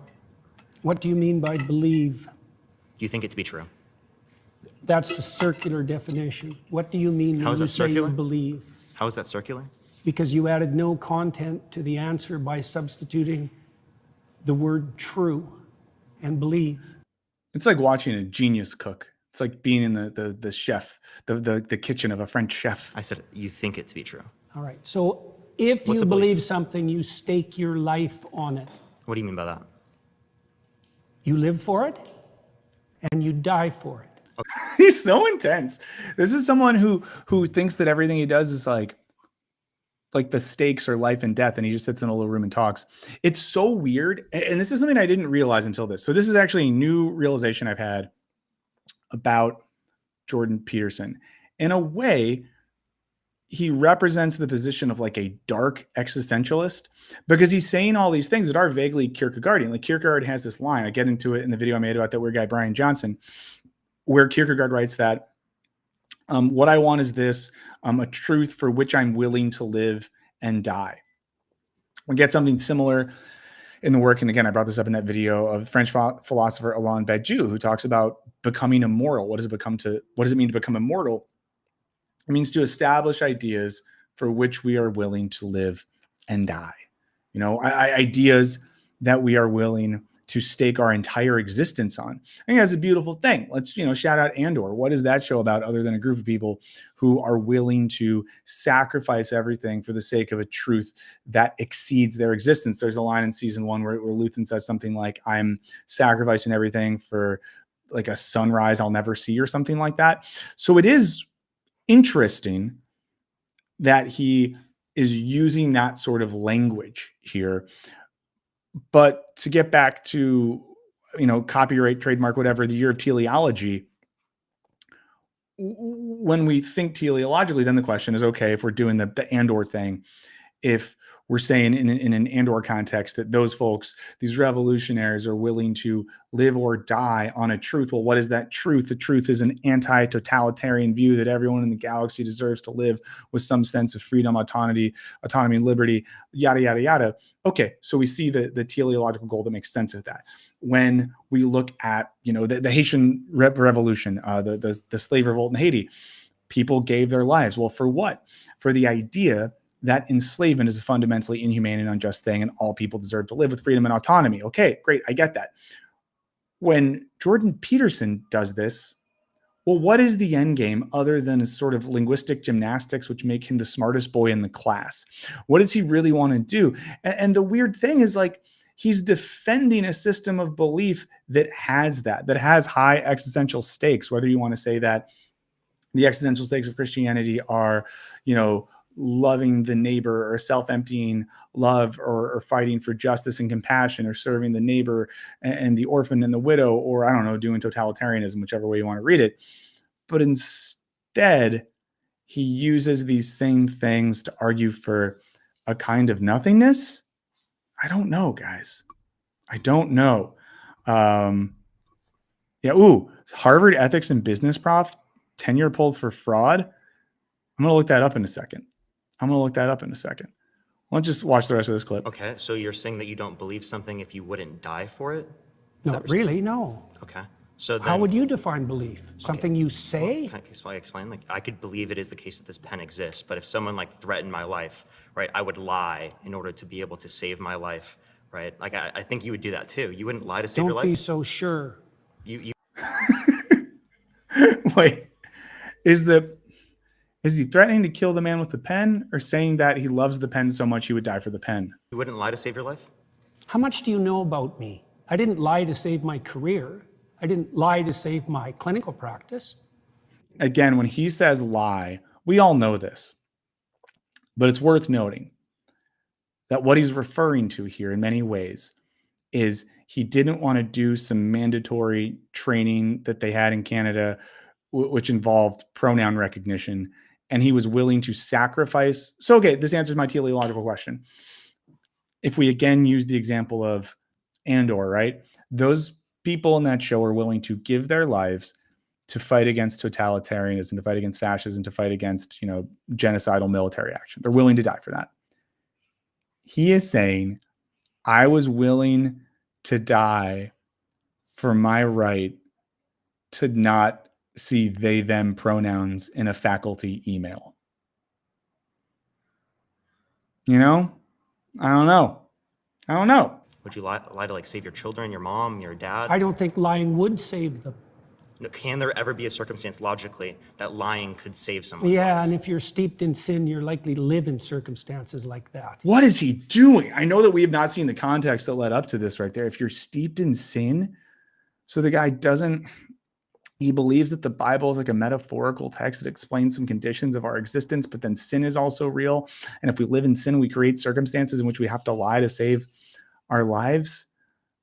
I don't love that. There's something that's like, yeah. I'll give you an example. If you're like in like Nazi Germany, and it is the case that there's like Jewish people in your attic and you're trying to protect them, would you lie to like the Nazis? I would have done everything I bloody well could, so I wouldn't be in that situation. Would you lie?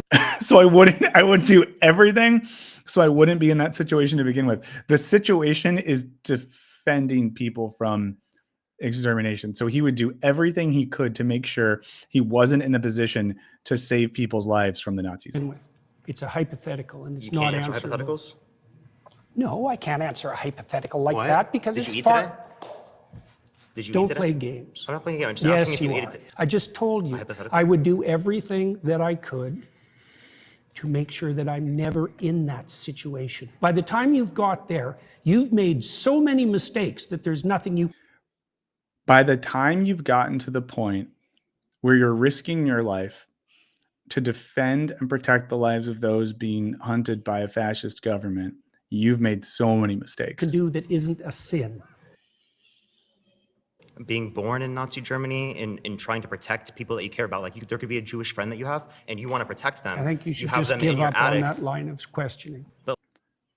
Like, okay, again, you're not answering this hypothetical because you know it shows that you clearly would lie to save I'm someone's life. answering it in Obviously, a that's manner not what you truth don't is. find acceptable. Obviously, because I care about you're- truth. I wouldn't be in that scenario. Obviously, right? Logically, because that's No. already happened. Like that's in the past. You don't have a time. That's tough. That's a really tough clip right there. That's like a really bad time. That was really bad. He couldn't simply say something. He couldn't say that. Oh man. I mean, again, this is the thing that happens. Let's do some philosophy corner right now to help our brains if anyone's feeling burned out by all the Peterson stuff. This is the thing that comes up when Immanuel Kant writes about ethics, because the basic principle here of the categorical imperative, which is what Immanuel Kant uses to do ethics, is like act in such a way that you would will that your principle be universal. Only do something if you would want it to be the case that you are writing the laws of morality with your actions. Only do something if you would want that to be done in every single case at every single time. So someone, brings up the example, or Kant considers the example. Well, what if a murderer comes to my house and the murderer says, "Is Michael home?" Well, if I say yes, which is honest to the murderer, I might die. The question, of course, becomes, well, act in such a way that you would will your action be universal. Well, if I lie to this person, I mean that in any case I should lie. And there's one version of a response to this that's like, well, if I lie to the murderer, I'm not respecting his humanity, right? If I lie to the murderer, I'm not treating the murderer as an end in themselves. I'm treating them as a means to my own end. And you see that the gist here is that sometimes the hyper technical or mathematically rigorous ethical systems leave us in these kind of situations where we end up making these sorts of arguments. This is where, again, someone like Kierkegaard, in responding to Kantian morality, gets at that more existential and Christian influence take, where our ethical decisions involve leaps of faith. We have to act in the moment on the basis of what we believe to be true in that moment with everything that we have with us. So it's just like a really tough one to see. A tough one to see him land himself in. I'll see if any of their clips look interesting. This guy looks, I'm just like looking for the guys that look like cool guys. This guy looks like a cool guy. We'll just watch a couple more. These are short, so we're not going to get too bogged down in this stuff. I think God has already shown us that God doesn't want us to talk about Jordan Peterson all day. Let's see. He says, I'm just going to respond to that. Where was this? Someone said, am I not mistaken thinking the philosophy is about a lot of these hypotheticals? It seems weird to me that Peterson just refuses to engage with the question.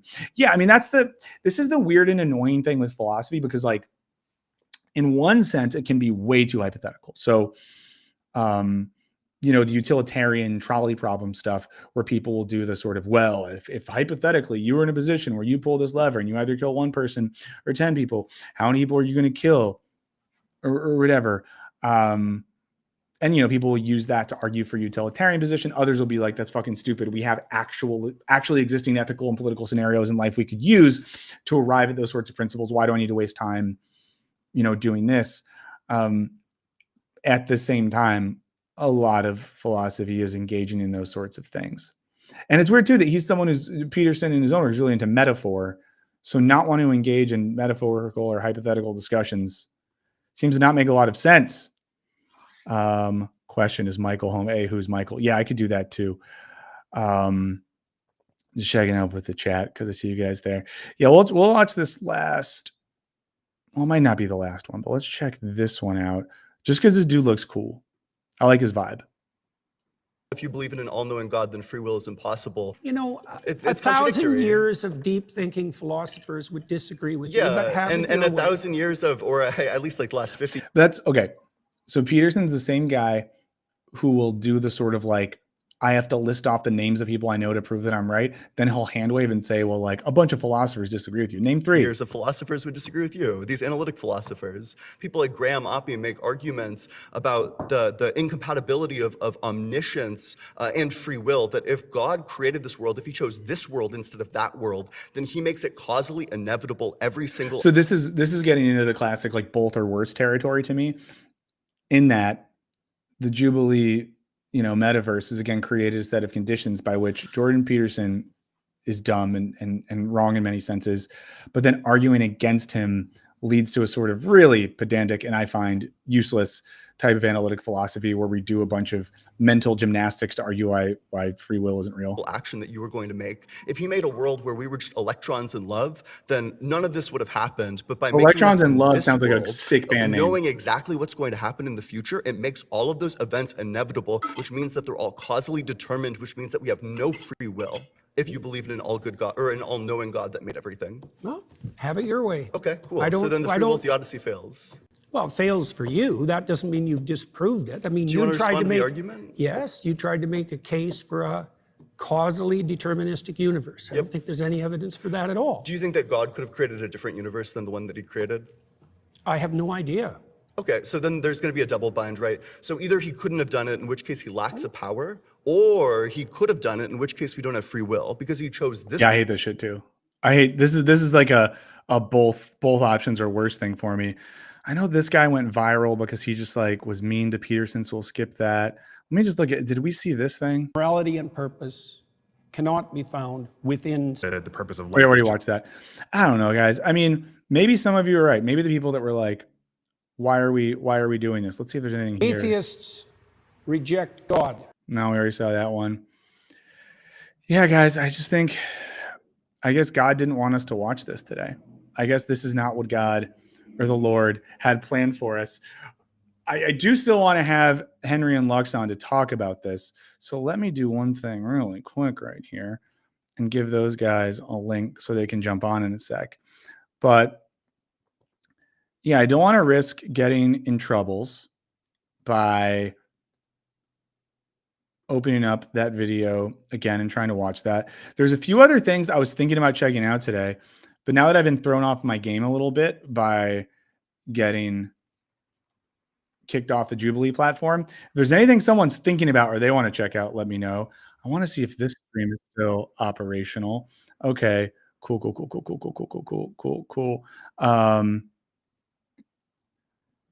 Yeah. Okay. Checking in on that, checking in on this. Okay, so yeah, that's where we're gonna stop the Jubilee section of the day. Sorry for anyone who's disappointed that we couldn't go too hard on that, but it seems like a lot of people didn't want to do it anyways. One thing I kind of wanted to talk about, I have a list of things right here. Let me pull that up. Where is this? Stuff for Wednesday. Oh, I have a bunch of stuff.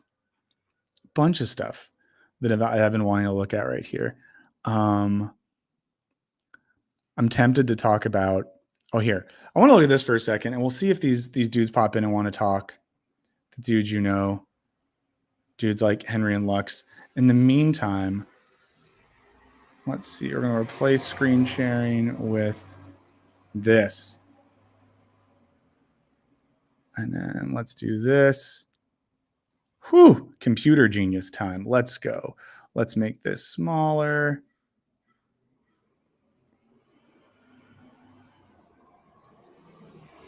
Okay, I wanted to look at this piece right here. Someone sent me this.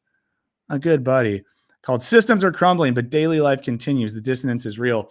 This is something that I'm obsessed with, just as an idea. It comes up in the discussion of like hypernormalization. I know a thing that we've all thought about, think about, that sort of stuff. Henry's on. I'm going to bring him in a second. I'm just going to quickly tap into this and we'll tap back out. This is from a few days ago in The Guardian. The lead is, in January, the comedian Ashley Bez posted an Instagram video of herself trying to describe a heavy mood in the air. How come everything feels all... digital anthropologist Rehav Harush saw the video and got it immediately. Welcome to the Hypernormalization Club. I'm so sorry that you're here. We're going to talk about this, but I'm going to immediately pivot because the boys just came back to town. So now I got to bring the boys on the show. So give me 1 second, guys. Let's see. We got Henry. Hello. And we got Lux. Yo. So friends, for those of you who don't know, but you do, you guys know producer Henry. He's in a new room, Henry. We haven't seen you in this room before. No, yeah, this is a new place. And we also have Michael Luxembourg, who you know as well. We used to work at the same place. We used to work at the same factory. We used to work at the same content slot mill. I mean, I know that Lux said specifically he has thoughts on the Peterson thing. Now, I've not watched it, the whole thing. I'm aware of some of it.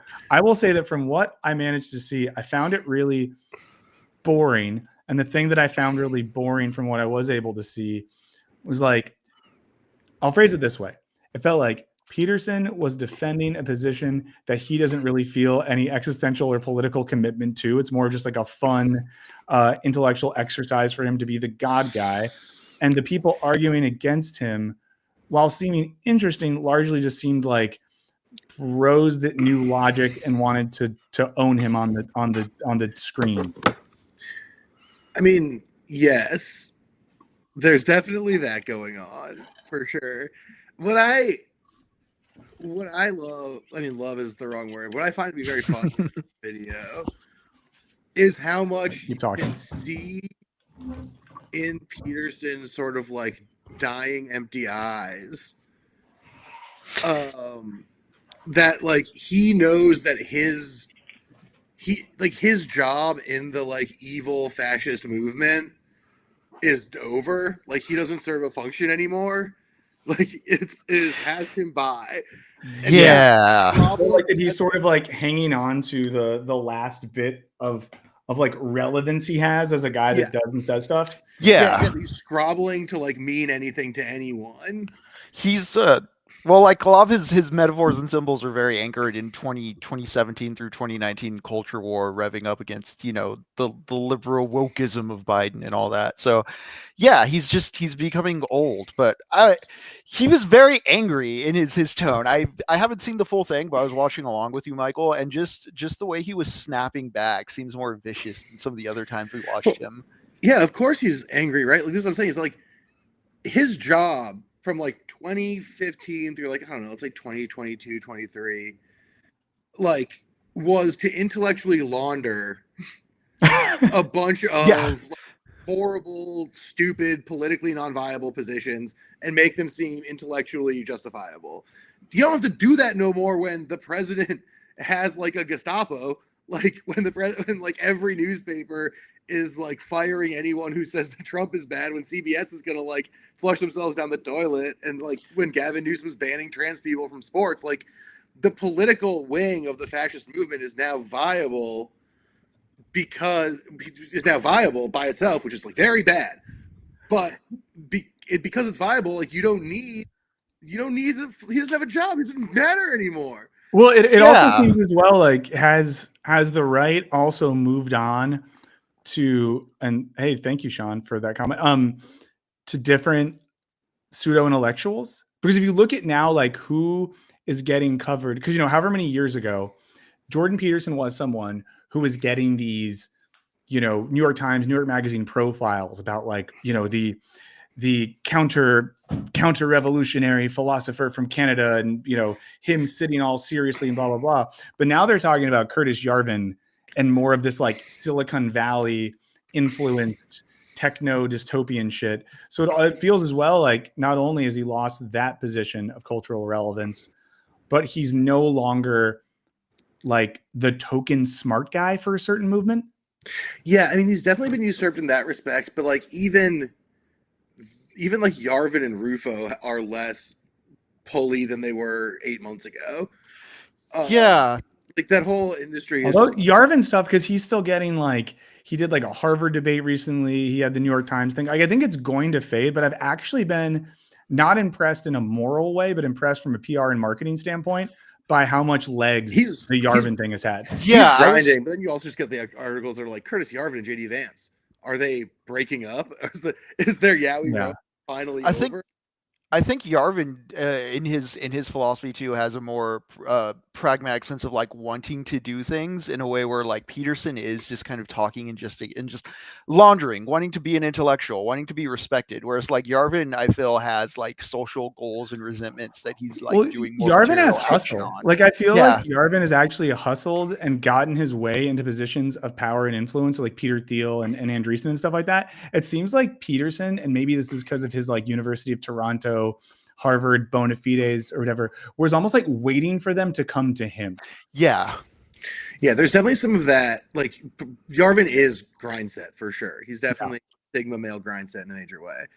But like also I think Henry's super right. Like Peterson barely has a project. Peterson just sort of is like a cultural critic who realized that like by being a wiener, a certain set of people would tell him he's a special boy. Whereas like Yarvin does have like a like weird monarchical framework project of destroying the cathedral or whatever. And it has like a vision of what that looks like. A way that there's no like I could. Well, you can say what Yarvin's thing is. It's really hard to say at this point in time what Peterson's thing is. Right. Yeah. The Petersonian project is creating a discourse that creates more people who buy Jordan Peterson books. Whereas like the Yarvin project is like creating a new version of monarchy to destroy all the non-whites and the poors.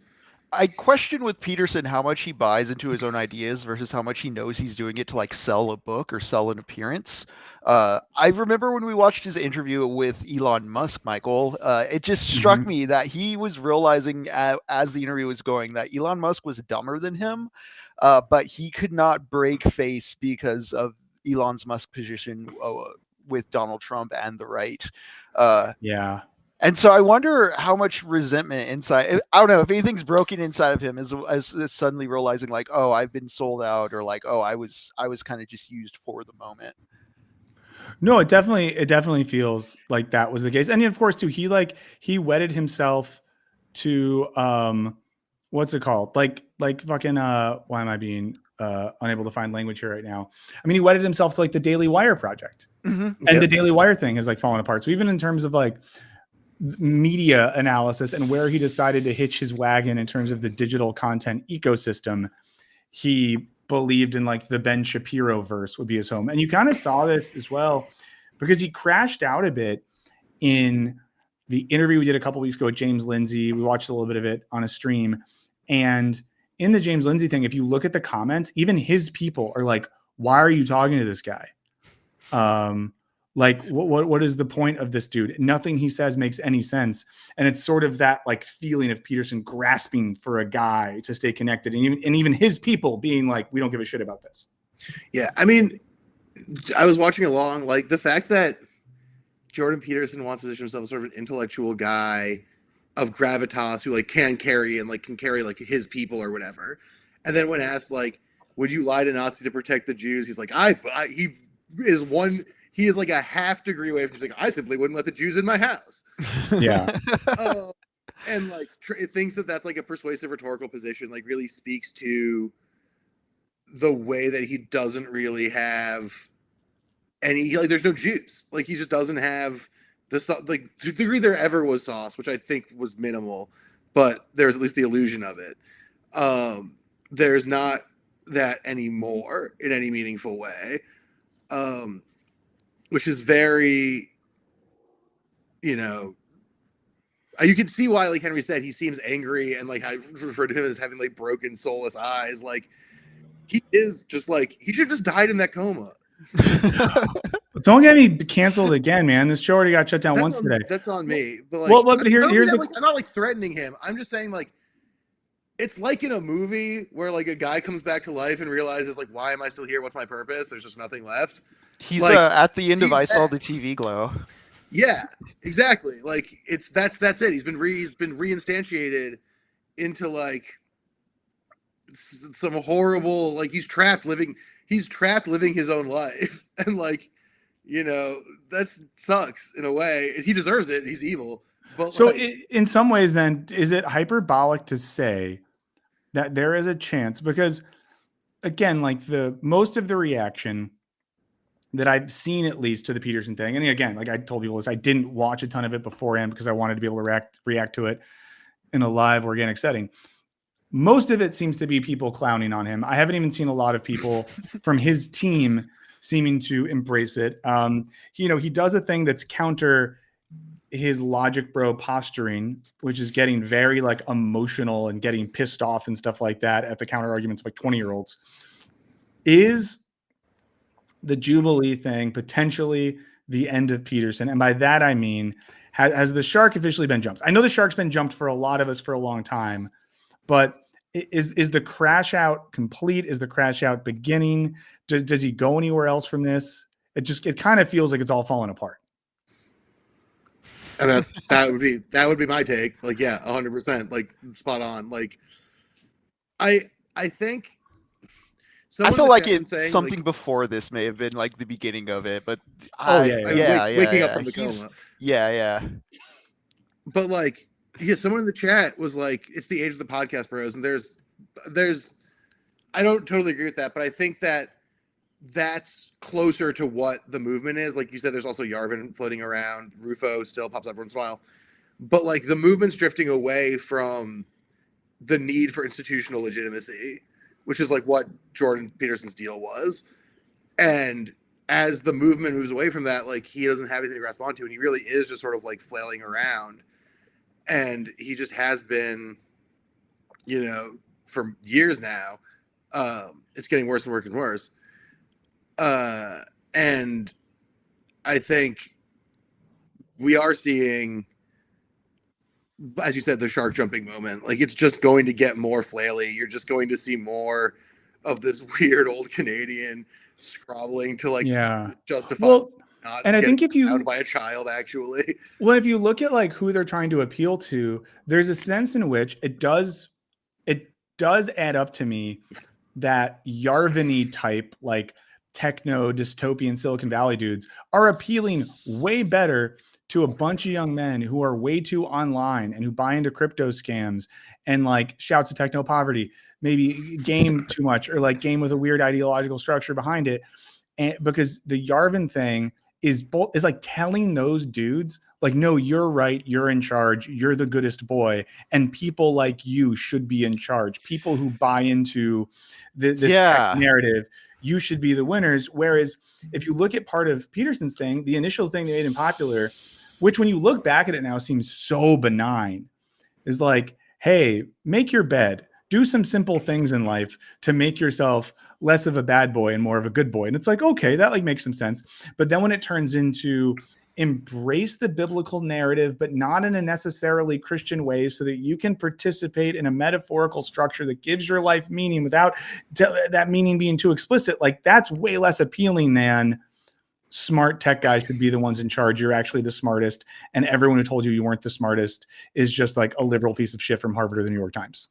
Yeah, to bring up the age of the podcast, bro, Yarvin is the more recent iteration or the longer running iteration of just. Well, Peterson's an older iteration. I think about this when something you were talking about earlier on stream, Michael, with the Joe Rogan of the Left Talk is Joe Rogan started in 2010. It is a 15-year-old program. Like, you're catching up with old fads when you're chasing after that. And you can see that in the way that like Rogan and Peterson them all were like an old guard, older generation of podcast type. And like since then, we are beyond fresh and fit. We have, Theo Vaughn. We have, as you were bringing up, Yarvin. It's more direct. It's attuned itself more to its audience because there's been a long running feedback loop with it. And so you can't just throw $20 million at building that on your own in like 2 years. Yeah, and I think to that point, like there was a poll I think came out today or yesterday that like Theo Vaughn and Rogan and Tate all poll actually very poorly with like young men. Mm-hmm. Like it's largely a mythological construct that they're influencing young men directly, and they're influencing a lot more dads, presumably divorced. And that's where it's happening, and that's to Henry's point, right? Because these things have been around for a long time, and that their function is sort of somewhat passed them by. And the shouts out Eddie in the chat saying Joe Rogan peaked on News Radio. That's right. He's so good on that show. It's so funny. But it's what's going on with Panos Blaxigiannis? Yeah, they're consistently iterating a false claim. Let me bust you, dog. Which, like, I guess you're allowed to say, but that is factually incorrect. What a weird hill to make your shout out. Yeah, hey, do what you want to do. But the reason I mention this is just that like Peterson's appealing to like you're saying, a sort of outdated idea of what the pitch is to the right. Well, the pitch now is a lot closer to what you're talking about, Burns. Is this just like pure will to power thing? And the sort of post-Jungian, and I mean obviously like I don't like Carl Jung, and I think Jungian stuff is a big stupid idea to start with, but like the post-Jungian nonsense that he's doing like doesn't appeal because like it's not about the fact that we've lost the idea of a good boy and that reconstructing the good boy is how we're going to reconstruct society. It's that like anyone who's telling you what a good boy is trying to stop you from living your best life, and you should be able to do whatever you want. And anyone who tells you can't do whatever you want needs to be crushed under the boot of power. Yeah, 100%. Man, it's crazy that then someone went to the other stream with a different account and started doing the social sciences are fake thing too. What a weird move. Social sciences aren't fake, but I don't want to waste time responding to the social sciences are fake person. Yeah, fair enough. Yeah. But yeah, so I think then like this kind of does make me think a little bit of the conversation that we were having earlier before you guys got on, before we did the Jordan Peterson stuff, is the Democrats' attempt with their SAM project. Yeah. To, develop language, to appeal to understand, to talk to men, to make men more good, to make men more smart, things like that. Because I think the Peterson thing shows us, like, obviously it feels like less young men care about Peterson than they used to. It feels like more young men care about the podcast bro types. And of course, when we think about Theo Vaughn and Joe Rogan, we have to remember, like, a lot of the times people end up watching that shit is because cool people are on it. Like, sometimes people watch Theo Vaughn because they're like, oh, I like Stavros, or I like Danny McBride, or whoever it is. And they pay attention. But I would start with one note for the Democrats, which is if you're trying to reach out to young men, I would not start your letter with, sorry we hate you so much and we treat you like shit all the time and we're constantly peeing and pooping on you, because it's not even true. And so they're just ceding that ground to start with and being like, sorry we hate you, we're going to try and do better, and actually do meaningful outreach. I think a lot of young men want policy conversations, want actual policy things to happen. I think conversations about healthy masculinity are really good, exist in really effective ways. I think this is a hobby horse of mine, but like we've all talked about bowling alone a million times. But like creating third spaces, Henry and I just did a podcast about the value of third spaces, like finding that stuff. All those are the kind of things they should be talking about. But I don't, I think starting off with like, you're right, Democrats hate men. Anyways, we're going to fix it is not a good tactical approach. Yeah.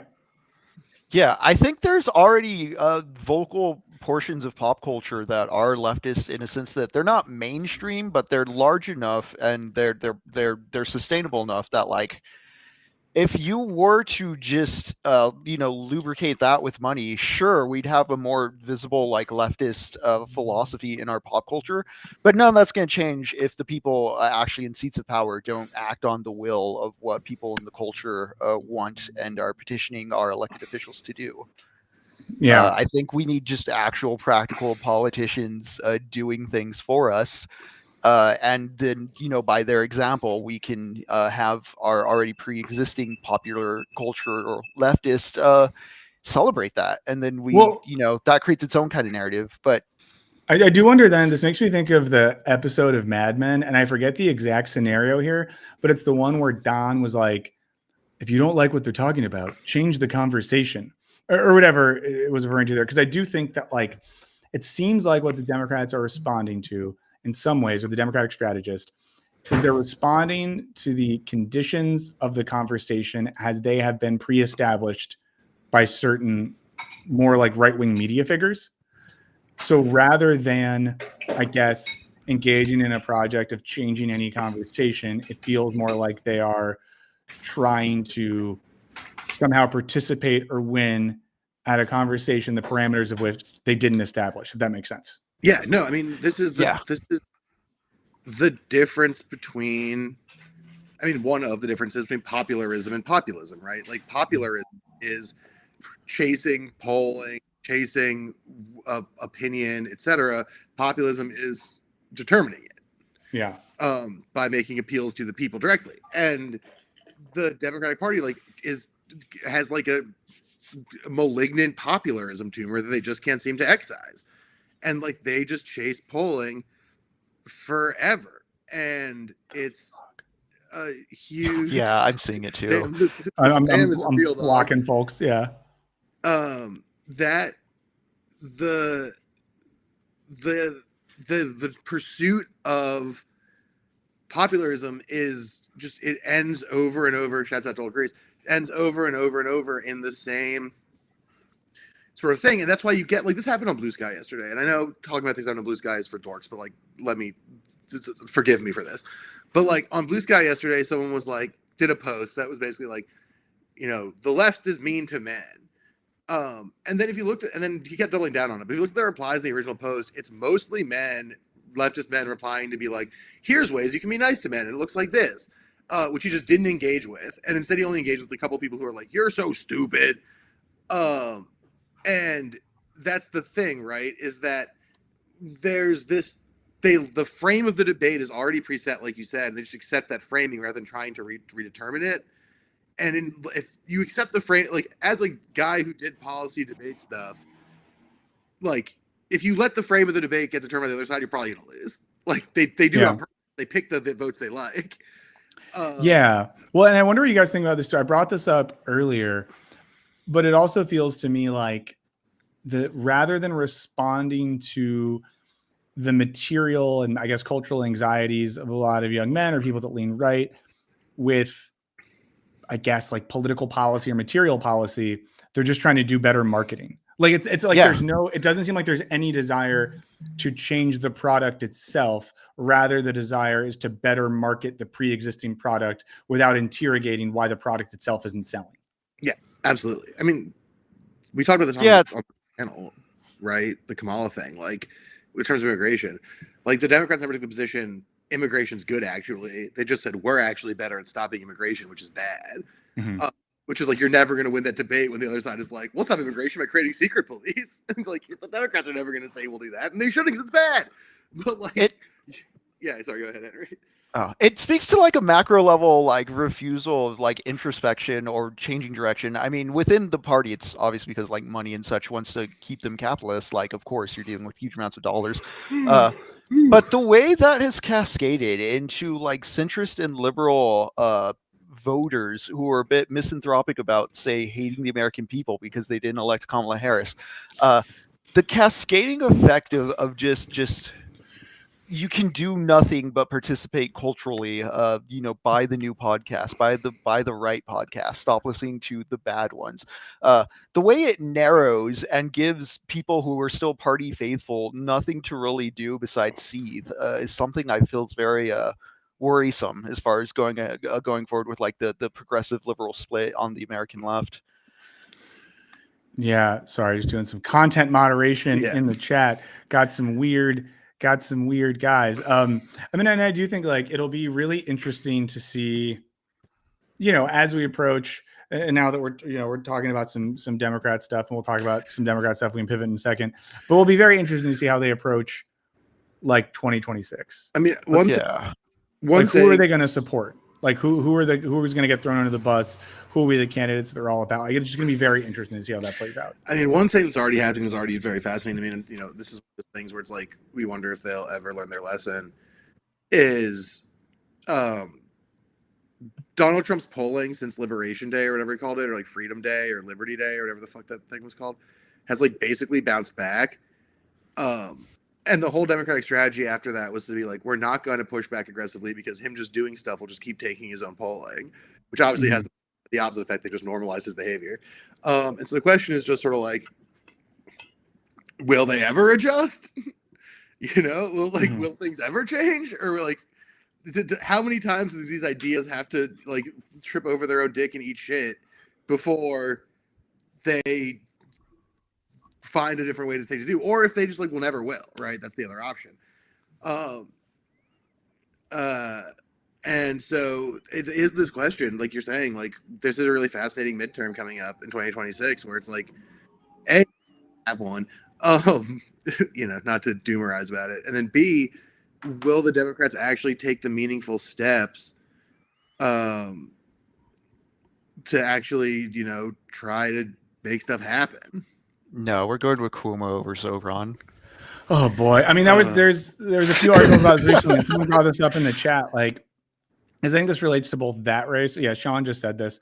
I mean, that relates to both that race and larger stuff is when does the Democratic Party finally say like, okay, AOC is going to be the person, whether we like it or not, like whether we think she is good or whatever, she is the young Democratic politician with the most rizz in the party who polls the best.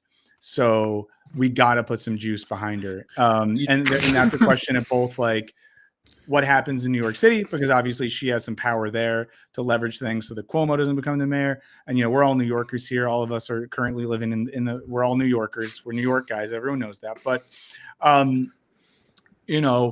because I would say I am personally skeptical, no matter how much polling comes out, that they would ever do that. That they would ever, unless they made her sort of like pledge fealty. Yeah, I don't think. Go ahead. Go ahead, Lux. Go ahead. Good. No, classic New Yorkers just talking over each other. She just has to have like an Obama in 08 moment, right? Like that's the only, because that's the only thing, right? Is like, except Obama in 08. But and when you say that, do you mean like a moment where she becomes, as he did, so inevitable that they can't fight against it and they just have to like be like, sorry, Hillary, he's the guy now? Yeah, where like she gets to give a national speech and it's so resonant and takes over every newspaper and that's all everyone's talking about it. And then they sort of, and then wins Iowa or whatever over the favorite. And then the DNC sort of has to be like, whoopsies. Right. But they've made that even harder now because of the Obama thing. Right. They were so mad that Obama fucking was able to dethrone Hillary, and Obama wasn't even good. Obama fucked everything up. But they were so mad that like someone skipped the line that like they've reorganized to make that impossible. And so she would have to do something like that, but more. Otherwise, they're just going to keep, sort of slipping in the next person, which is probably like Kamala or for some fucking reason Gavin Newsom. Yeah, I was going to say they probably would just Kamala 2024 her. They'd only put her in that position if there were no other options, and it was like, we got 3 months and we just need to throw someone in the meat grinder. Like, F it, we're throwing her in. That's my kind of cynical take on when they would like allow her within that type of position. Yeah. Especially because, like, I mean, she is, someone says this, she is close to Obama in terms of like being a little bit more neoliberal than she gets credit for, but like she does have at least some hopefully actually principled positions. Like, she doesn't talk around things like Medicare for all the way Obama did, stuff like that. Yeah, I mean, I think Obama, for better or worse, had the like social ethic of a old Gen Z guy, or sorry, Gen X, or whatever it might be. You know, like he came from an era where being political or doing activism still meant kind of operating pretty firmly within the confines of neoliberalism. Whereas there's enough that AOC has said and done over the years to, like you say, Lux, indicate some pushback against those things, even if she, in many ways, at least on like the geopolitical scale, acquiesces to other kind of democratic talking points. Yeah. I mean, yeah. So, yeah, I just think that like maybe there's like a captured AOC that they like go.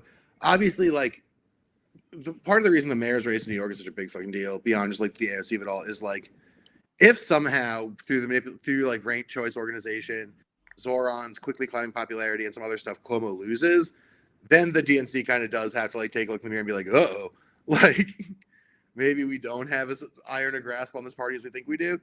I'm not optimistic about, I'm not like particularly Pollyannish about that, but I think if that happens, then maybe there's some juice here, but that's about it as far as I can tell. Yeah.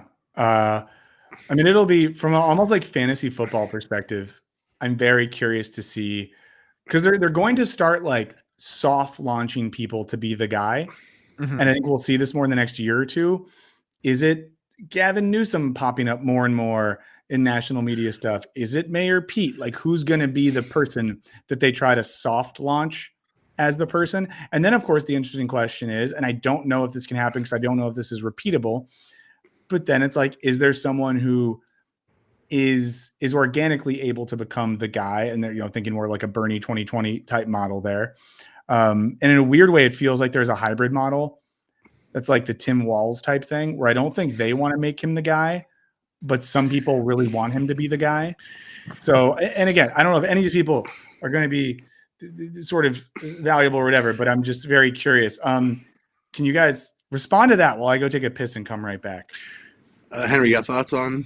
I mean, figure it out. Last I was reading on Newsom, he was throwing trans people under the bus, so I'm not sure how much further along he's going to have. Well, that's what the DNC likes too. Right. Unless we're all just, I don't know. I've been thinking this morning about what if there's like another Southern strategy type deal where in order to outflank the MAGA types, we do get this like split between leftists and progressives who have a more like hyper nationalist split to them.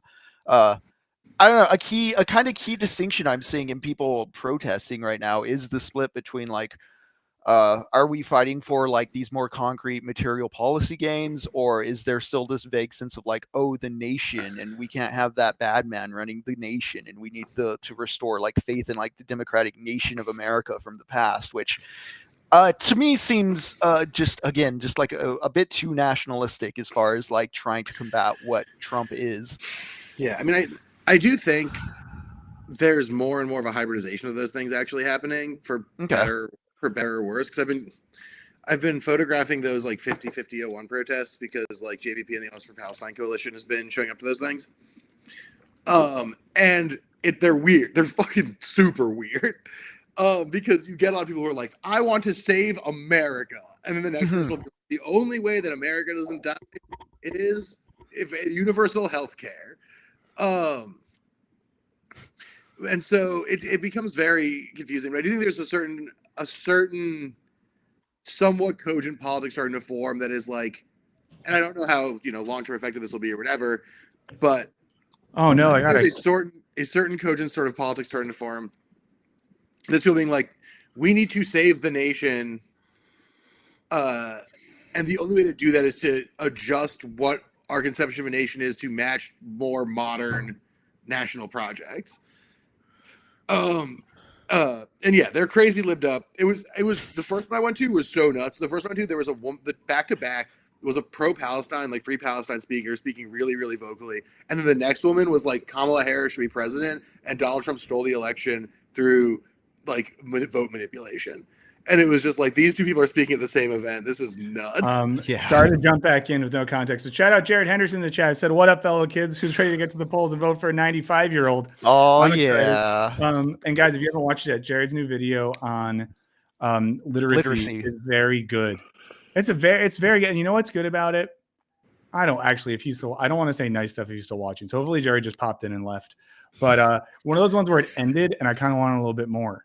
You know what I mean? Like sometimes that's what you want. Video, yeah, like it got to the point I was like, oh, we're doing the ad read now? I thought we're going to go next, man. But really good. And then I noticed this because now I'm like taking notes on YouTube videos I like.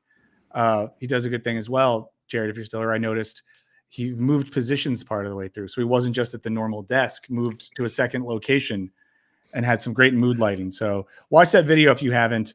And also, yes, we're going to have to vote for a 95-year-old that's hooked up to like a breathing tube as they're giving their speeches. Joe Biden wearing the mythical open AI instant necklace thing. Who's the oldest person that it could reasonably be? I'm trying to think of people who are like out there now. That they Bernie Sanders. Yeah. No way. Could it be Chuck Schumer? Could they run Schumer? No, they could not run Schumer at this point. There's like, that's inconceivable. I'm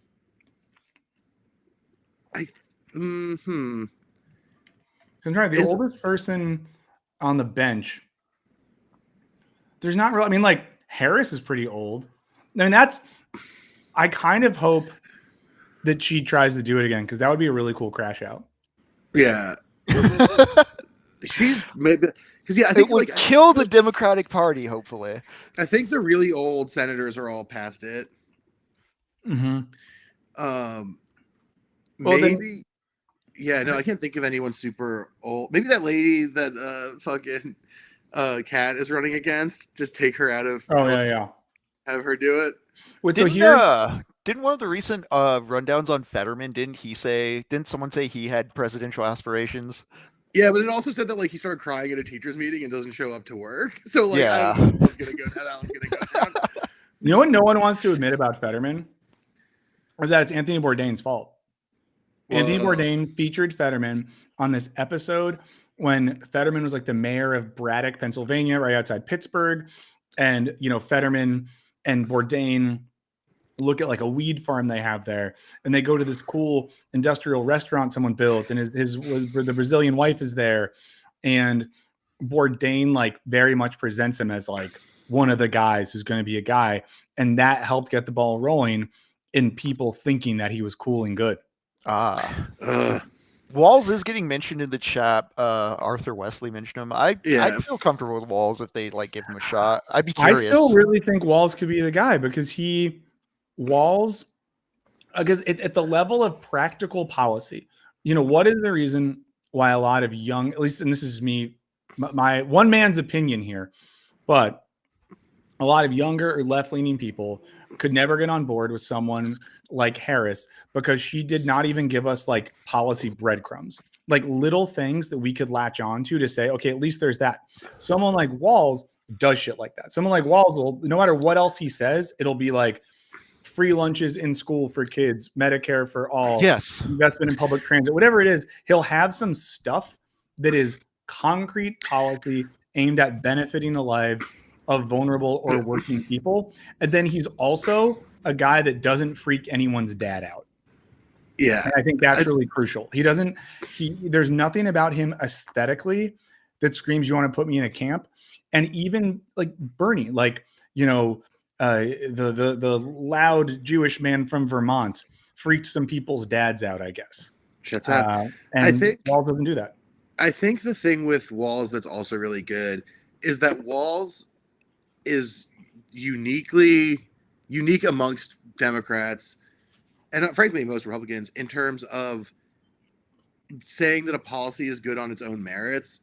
Like, he doesn't do the thing a lot of people will do where he's like, more eating, if kids get to eat in schools, they actually do better in school, and a better school outcome leads to stronger state economies, and a stronger state economy, and they're good at coding, is how to maintain whatever. Whereas Walls was going to be like, kids eating in schools is good because children should have food. Yeah. End of sentence. And that's like a much more persuasive position. And he's and like he'll say that if you unleash him without consultants, he'll be like, and people tell me kids shouldn't eat at schools. You know what I got to say? That's fucking stupid. Why the fuck? He'll like say some shit like that. And again, Bill Burr it. Yeah. And that's the stuff that appeals to people in sort of a populist way. It's why the Trump thing sort of works. Justin in the chat says, yeah, Walls feels like he'd be a good compromise candidate in a good way. Oh, this is okay. So, and this is another thing that I think could work. Andy Bashir's a really good one, Jared. Bashir, he does the focus on everyday needs thing pretty well and doesn't have Harris baggage. Yeah, like Bashir, like when he came up in the initial VP thing, pre me getting Walls pilled, I was pretty Bashir pilled. I feel like the advantage he has is comes across. He has some of like, I don't want to call it Riz, but I'll use that word until I think of a better one. Some of that Mayor Pete Riz, in that he comes across as like a smart but unpretentious, like young Gen X guy who looks pretty normal and chill. He is like very even-tempered. He's from a deep red state and often talks about policy stuff in that Wallsy way of just like, we just want people's lives to be good. The thing with Bashir is, this is one of my personal brain diseases, is that I only think about things in terms, or not only, but one thing I can't avoid is thinking about things in terms of basketball. We'll allow it. And the Bashir comp is kind of like Giannis-y. If you remember like the early days of Giannis Antetokounmpo before he was really, really good, in a while he'd have a game where he scored like 36 points and had 12 rebounds and 4 assists, and everyone would be like, holy shit. Like, I don't care if this guy doesn't know how to dribble yet. Like, once he's doing the thing, he's going to be a terrifying monster. He's going to be so powerful. And for the version of that for Bashir is like, Bashir vetoed an anti-trans law in Kentucky and then won the election again after that. He displayed a level of compelling political ability to both pass things that he cared, to both take a political stance he cared about and still win a difficult election despite doing that, even if it was unpopular in the state, in a way that that like most of these other people have no comparable achievement, and that's very impressive. Also, Brock Fick in the chat asked for the quick take on SGA. SGA is really good. The mid range is nasty. Everyone who says he's a foul merchant doesn't watch the games, because the reason he gets fouled so much is that his crossover takes him inhumanly low and he pushes off his back foot, and people have to put their arms in front of him. He definitely milks it a little bit, but like he only milks it because he beats dudes. He's much and nerd, but he's sick. Yeah, and I'll respond to Gilberto's question. Dog, I'm being clunky right now, but I'd say pretty soon the second channel is where it makes more sense to watch the streams. So if you're building out your own stream watching habits, that would be the more helpful thing to eventually do. But yeah, Sean agrees about Bashir, and yeah, I think there's something about all the people we seem to be talking about that have a chance to do it on a national level are people that exist in, if not a full-on red state, a pretty purpley state, or like a rural blue state. Because when I think about, obviously, Minnesota goes relatively blue for the upper Midwest, but it's a state that's very purple and has a lot of rural folks and farm folks and stuff like that. I have a soft spot for Pritzker.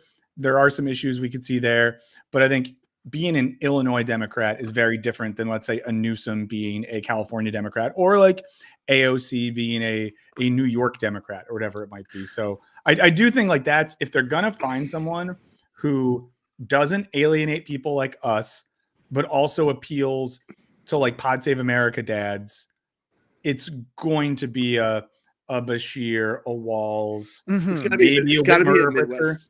Bashir, governor of some kind. Yeah, and Bashir is. Go ahead. Bashir is one of those examples I feel I can point to when I come across like more liberal acquaintances who are buying into that misanthropy of like, oh, well, the populace is just like too racist or too sexist to vote for X, Y, and Z. It's like, no, like you're looking at the wrong data. Like, look, there's examples. And In the chat, somebody said Bashir doesn't have national presence. It's like, hey, you know what $20 million can do? Yeah, it's like Yeah, it wouldn't be hard. Only nerds had heard of Obama before 2004. Like, he had the 2004 DNC speech. Who we're talking about Walls right now. A year ago, right? None of us knew who the fuck he was. I learned create about an actual Walls presence. in like August of 2024. So yeah, it's not hard to do that. And now there's so much time for any of these folks to get rolled out. People in the chat are also talking about Jon Stewart. I don't think that would ever happen. I think Jon Stewart, this is a guy who wants to work 1 day a week. And I say that with full respect. Jon Stewart has worked a lot in his life. He's done a lot of cool shit. He has like pretty young kids, I think, and he lives outside of the city. That is a guy who I think likes the current gig where he goes into the city 1 day a week to host the show, does a podcast from his living room, and hangs with his family. He's not trying to become the goddamn president. And he gets to do the gig where he like gets to pick sort of dudes to make look foolish and then have everyone be like, you are the smartest, most handsome boy in the world. Like, I mean, why would you ever want to be the president if you already have that locked up? Yeah. And people, and this is a hill I'll die on. People are in the chat saying it can't be Pritzker because of money. I think that helps him and doesn't hurt him. And I'll tell you why.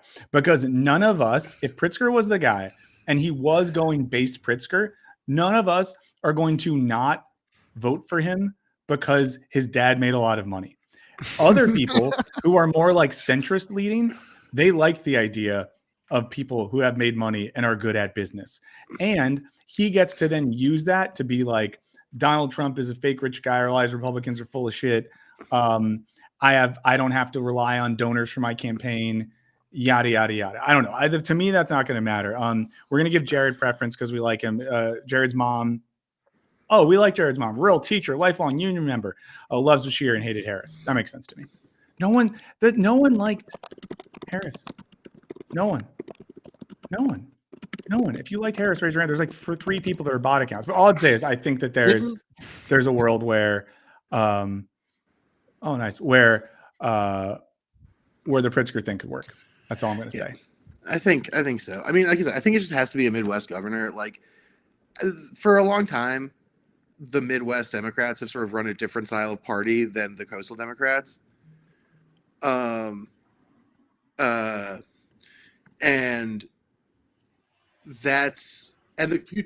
Midwest Democrats are the Democratic Party. The people who like the Democratic Party think the Democratic Party is actually the coastal Democratic Party. And like getting back to the roots of like the actual stuff that people like is probably like a good idea. Yeah, and then this is, again, I've used this anecdote so many times that it's annoying, but I'll just never forget being in Minnesota the week before Walls got picked, hanging out at like a lake in a small town with a bunch of people that are not like woke, progressive, big city liberals, just like very normal, middle class, older white Minnesota dudes. And they all loved that guy. And some of these were people who like had voted for John McCain before and were of that ilk. And the way that they were into him, I found quite interesting. And I think it's something that could work. But we'll see. I do think the issue with Walls, we're like a beltway politics. This is like we're like really inside baseball here. We're doing Pod Save America. We are. We're pod saving Pod Save America. Yeah. But a thing with Walls I'll have to deal with, right? I do think he pissed off a lot of people in the sort of consultant power class, because as the smoke cleared, he was kind of like, yeah, that campaign sucked and they wouldn't let me say dope shit. And then they lost. And I don't think he like made a lifelong friend of Harris. So that would maybe be the issue there, that there's some people inside the party who are like, fuck this guy. Yeah. But if enough people like him, who cares? Yeah. And then, now here's the other question I have for you guys. Do you have time for me to ask you one more, to do another discussion prompt? Okay. So another thing I've been thinking about a lot recently is like the efficacy of what we could call vaguely left media to have a socio-political impact. Do we see, or how do I phrase this? I'm always trying to phrase stuff the right way. I guess what I was thinking is like, in the last week, there's 2 things I was thinking a lot about leftist media space. On the one hand, we gotta look at Jared's final comment, because Jared asked for special treatment. And Jared did text me on the side and say, remember, I'm a very famous YouTuber, and if you wrong me, I will ruin your life. Also, Jared's in Austin too, so this is just an all Austin guy. Wait, Jared, you should come hang out with me and Henry. What are you doing? We should. Yeah, Jared, going out with these two freaks. We should coordinate and come to our wrestling show on next Saturday. Yeah, but no, Sherrod Brown is someone who I liked so much, and a lot of people that I don't. And you guys might know this, Jared might know this. It felt like he had a lane at one point, and the bag got fumbled somehow. But Sherrod Brown to me represents that, that kind of, like you were just saying, a Midwest union guy who in many understated ways exemplifies the type of politics that a lot of progressive people like, while also appealing to a lot of average Midwestern working class voters. So there's even if it's not him, he models a type of guy. Yeah. So, but here's the Pod Save America thing. So last week I was on and off watching the Noah Sampson stream where he was raising just ass tons of money for, I forget which organization it was. Yeah. And I just Palestine vaguely. And in one sense, I thought it was really cool. In another sense, I was thinking about how much of the ecosystem of left-leaning content creation is about internal drama.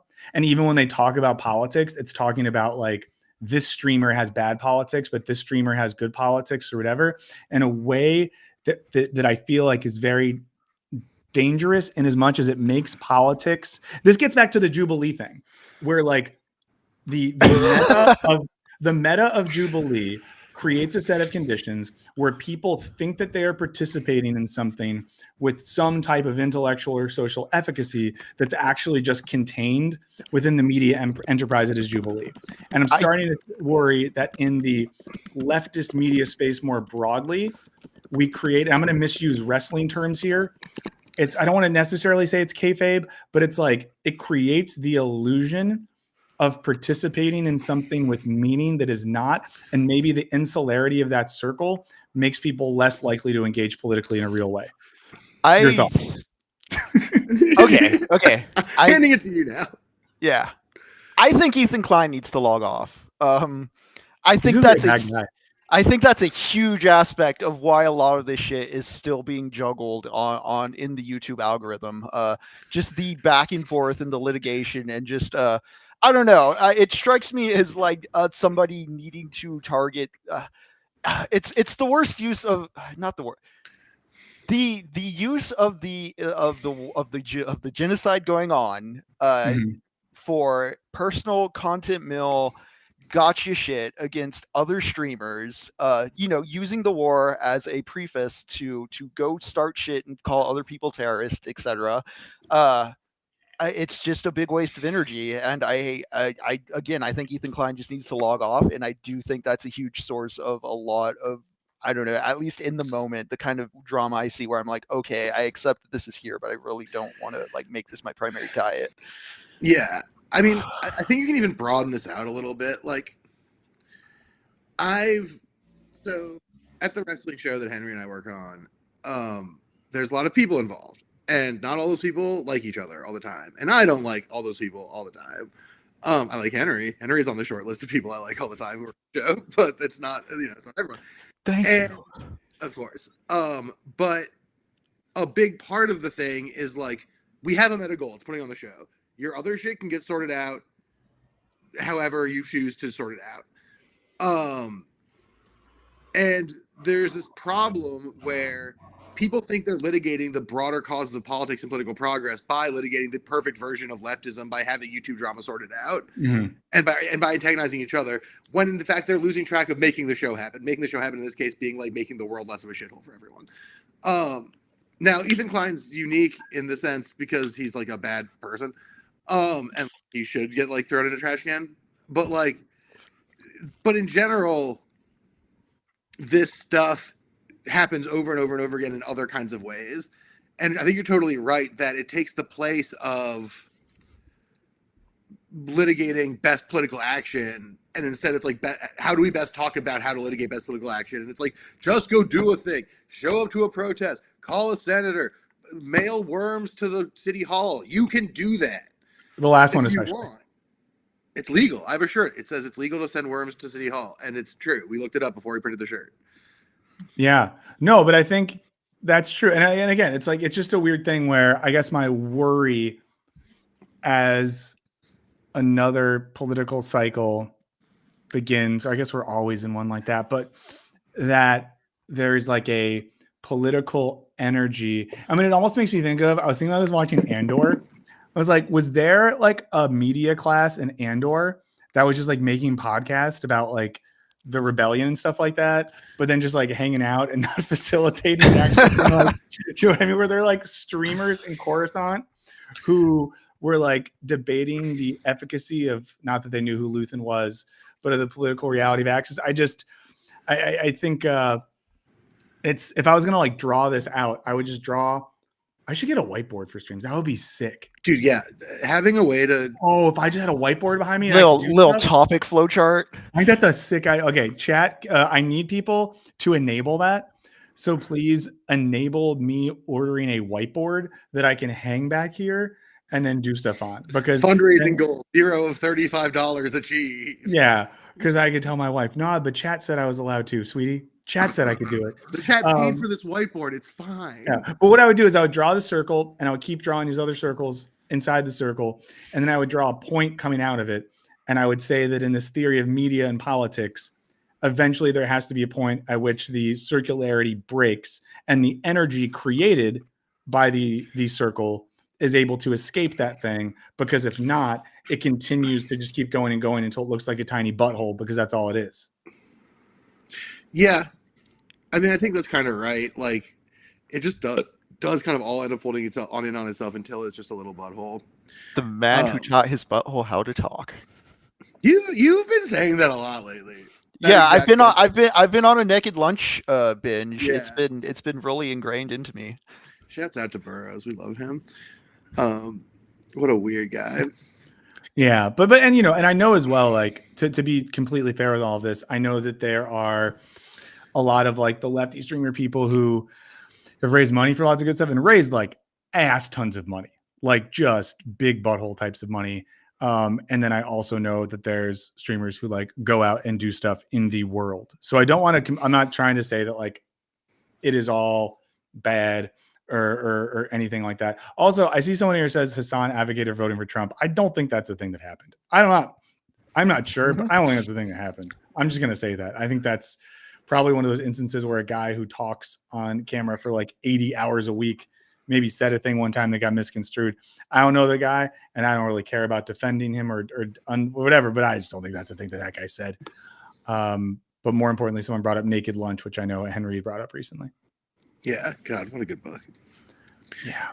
But yeah, no, I do think that like we are, you know, we do. This is something we talked about back at the old. Also, no fighting in the chat. Everyone be nice. I don't like fighting. Be nice. I don't want to. Cares? If you don't agree with someone, who cares? You don't either. Don't fight in the chat or go to their house and make it uncomfortable.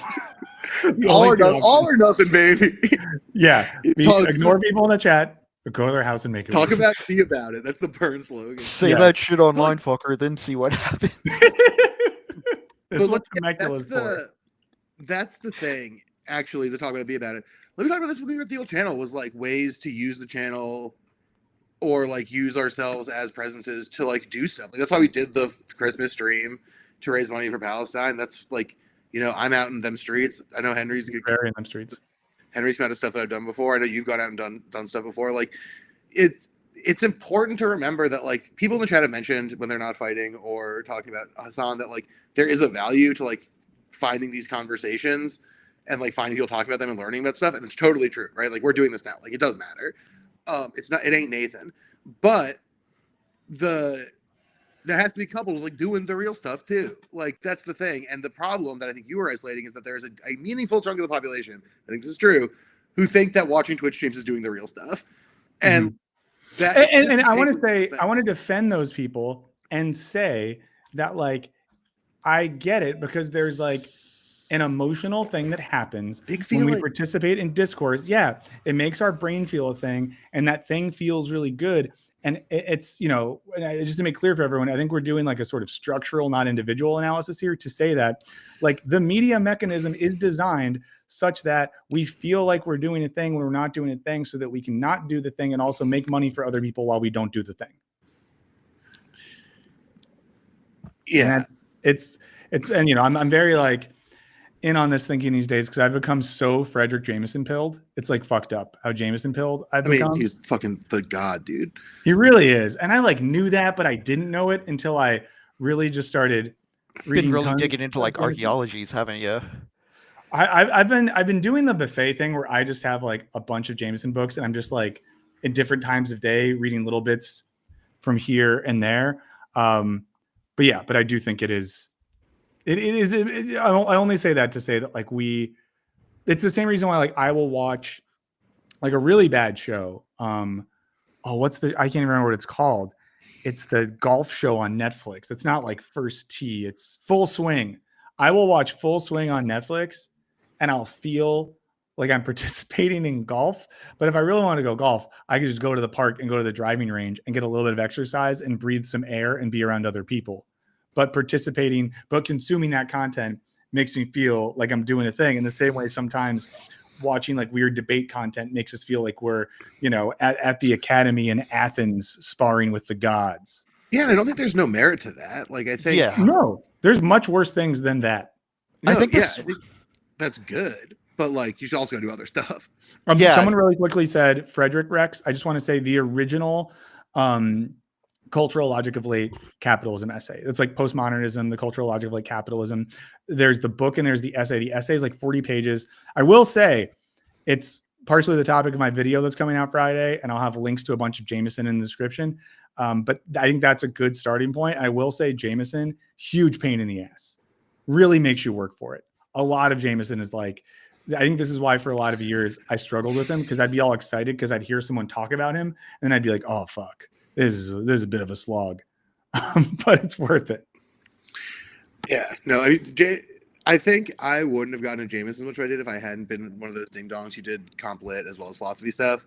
Because like when you're reading like those annoying like French and German literary theorists, it's just like, oh, now I'm reading Frederick Jameson. He's like also annoying, but not in the same way as like poor Jameson. I found the postmodernism in American style, like that was in a Norton's anthology of criticism. Yeah. So by the time I got to it, it was literally like in the back 30% of the book. I'd been reading enough other theory and philosophy, so I was like, I think I was prepared for it. But yeah, I get what you mean by the toughness. I picked up Archaeologies, like a physical copy of it, and I've been meaning to get to it, but it's just sitting there.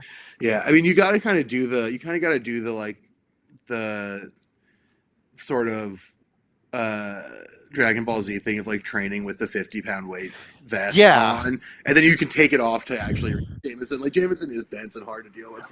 And that's why Jameson's one of those people, because I'm thinking about in like coming weeks, months, whatever, what philosophy and theory people to talk about in videos. And I think that's why Jameson's good, because Jameson's someone who I think a lot of people are not going to read.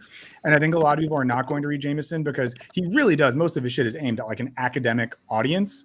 So I think like a lot of people this is another one of my hot takes I don't want to reveal too much right now, but I think a lot of people in the like philosophy YouTube space present things that anyone could just read as if they are magical texts that you need them to help you understand. And I think that is bad. Whereas I think Jameson is someone who is worth talking about in that way. Because I think a lot of very smart and well-intentioned folks maybe just like don't have time to really dig into Jameson. Where I think like, I don't know. I think if you want to like know shit about Nietzsche, there's some Nietzsche you could just read. And I think you could actually get your head around it in a way that some internet people would tell you that you can't. And there's a lot of other figures who I think are like that as well. But yeah. No, Jameson, Deleuze, these are the sort of guys who you kind of need some hand-holding with. Yeah, like don't read Deleuze alone, kids.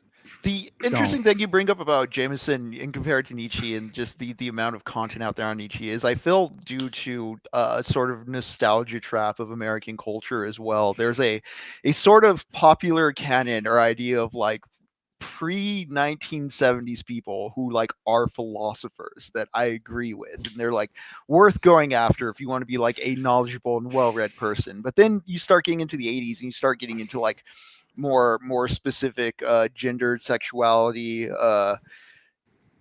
cultural criticism stuff that starts edging on what like might be considered too woke or something for a Gen Xer, and it's not the same kind of nostalgic attachment. It's like even someone like Foucault will get respected because of like stuff they did in the 60s that was on TV, you know? Well, I have a question on this that I think I want to ask. Was tight. Yeah, I think Lux might have something to say about this, and this is me starting some beef. Do you guys ever watch episodes of the Doom Scroll show, the Joshua Citarella thing?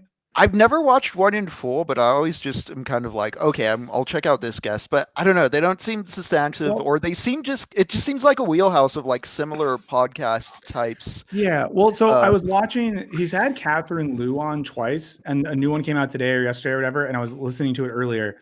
And I find Catherine Liu really confusing because some of the PMC stuff that she got going, like I get it, and like she'll like tweet stuff sometimes where I'm like, hell yeah, Catherine Liu. But then she like gets really animated and angry talking about how all of theory was all these people who believed in like crystals and didn't do serious analysis, and all the theory academic philosophy people were all about emotions and emotional labor and care, and they're all a bunch of little babies. And I'm just like, maybe it's because I didn't study in America or something like that, or because I didn't study in a theory department. But some of the stuff she says, and there's this certain type of like Vivek Chiber, if I'm saying his name right, he's kind of like this too. I'm like, are these people that have just been in academia so long that they think that these guys exist? Because to me, it sounds like they're making up a guy, but maybe those type of people really do exist. I don't know, Lux. I feel like you know a good amount about that world, and you went to like a good college. Yeah, I don't like. No.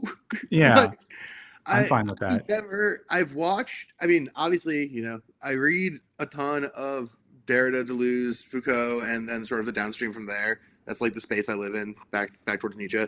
Like that's my little alleyway. And like there's not like a lot of feelings come first type stuff there. There's a lot of sort of epistemologies constructed by experience stuff there. That's very it's just about your feelings. And I never, when I was taking undergrad courses, when I was noodling with grad courses and auditing those, stuff like that, like never was there like a general consensus that like, you know, Deleuze's analysis of post-Lacanian desire is really just about like, you know, making sure you feel okay and have your goals. And keep going back. I just want to, Justin in the chat said, I think she was specifically talking about the New Age movement, but then she said the thing in the newest episode, Dustin, where that comes up and she's like, but it's basically what these people thought. So she did make a connection between that sort of stuff. Yeah, well, I will say this. People who are wrong will conflate the epistemic argument with a feelings argument, right?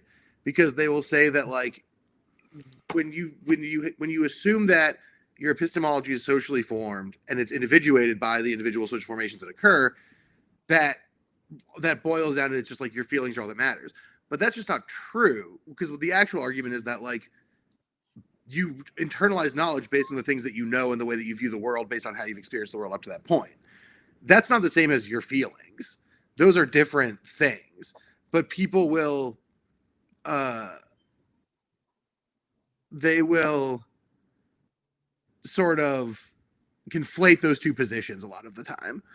And I have heard that before, right? I've heard people argue that sort of the idea that, you know, my assessment of what it's like to be a Jewish guy living in Austin in the midst of stuff right now, and a pastor in Oklahoma's assessment of what it's like to be a Jewish guy living in Austin right now are probably pretty different, right? And it's not just because we have different feelings about what's happening, it's because we have different life experiences that shape what it looks like to live in this space. And so that's that people conflate it, and it'll be like, well, Lux, you have big feelings because you're very emotional, and this pastor is very logical or whatever. And that's not really what's happening. But yeah, well, because I think that's what with some of the anti-woke stuff, then, which I find kind of categorically annoying. It's one of those things where I think you can both be pretty rigorously. I'll use this term very loosely here. I think you can be pretty rigorously Marxist in your analysis, while also creating space for people to have their own experiences of situations If that makes sense, like Yeah. because I think that sometimes the risk of some of the PNC stuff or some of the anti-woke stuff, to me, it feels like, I don't know. I don't want to be the one to tell someone with a more like marginalized subject position that their experience of something is invalid or bad on the basis of my ideological argument. I kind of think we can do both of those things. And I know like John the Duncan's made, he made a longer video kind of about this. No, I mean, that's 100% true, right? Like, this is the example I give a lot is like, you will get reports from people who live in marginalized areas, marginalized communities about the suffering that they're dealing with. You'll also get, studies done by experts about the conditions in which those people are living. Mm-hmm. Both of those things are going to cover information that's important, the other one doesn't. And they'll also probably contradict at some points, but sorting out where they overlap and where they inform each other in effective ways is how you actually figure stuff out, right? Like, people can say that like the food in my neighborhood is bad, it's all underdone, or it's all like, we don't get the good stuff, we only get the bad shit from the factory or whatever, from the food factory. Sorry, this is a bad example, whatever. And then there's a study done. It's like, well, they get some bad stuff from the food factory, specifically these things, which are staple foods, but not everything is bad, but only these things are bad. It's good to know what the actual bad food is. It doesn't mean that the people who before we should disregard entirely when they said all the food is bad, they were wrong, but they were just reporting their experience. The report authenticates some of and denies some of the experience, but together it creates like a coherent whole of knowledge, right? Standpoint epistemology is good. So is science. Like, you can have all of it at the same time, and it's cool. That's why that's humanity's neat. We've invented like a lot of different stuff. Maybe God didn't want us to watch Jordan Peterson's today, so we could just talk about other stuff that's probably more valuable. Do you guys want to do one last thing where I go get myself a glass of water, and before I let you go, can you tell people stuff you guys have been working on? Because I know you two have been working on stuff, and I know that some of it people can watch on the internet. Some of it they can watch in Austin, Texas. So hold on, I'm giving you guys the floor for a second. Whoa. I'll be right back. We're in control. But to tell people what you're working on and give a sense of that to people, because I know a lot of people are keeping up with stuff, but maybe they're not. Don't get me canceled. Be right back. Okay. That's tough. Yeah, very tough. Fight Opera, Lux. Why don't you tell the fine people about it? Coming up in 1 week from this Saturday on June 7th is Fight Opera presents Wasteland Vacation.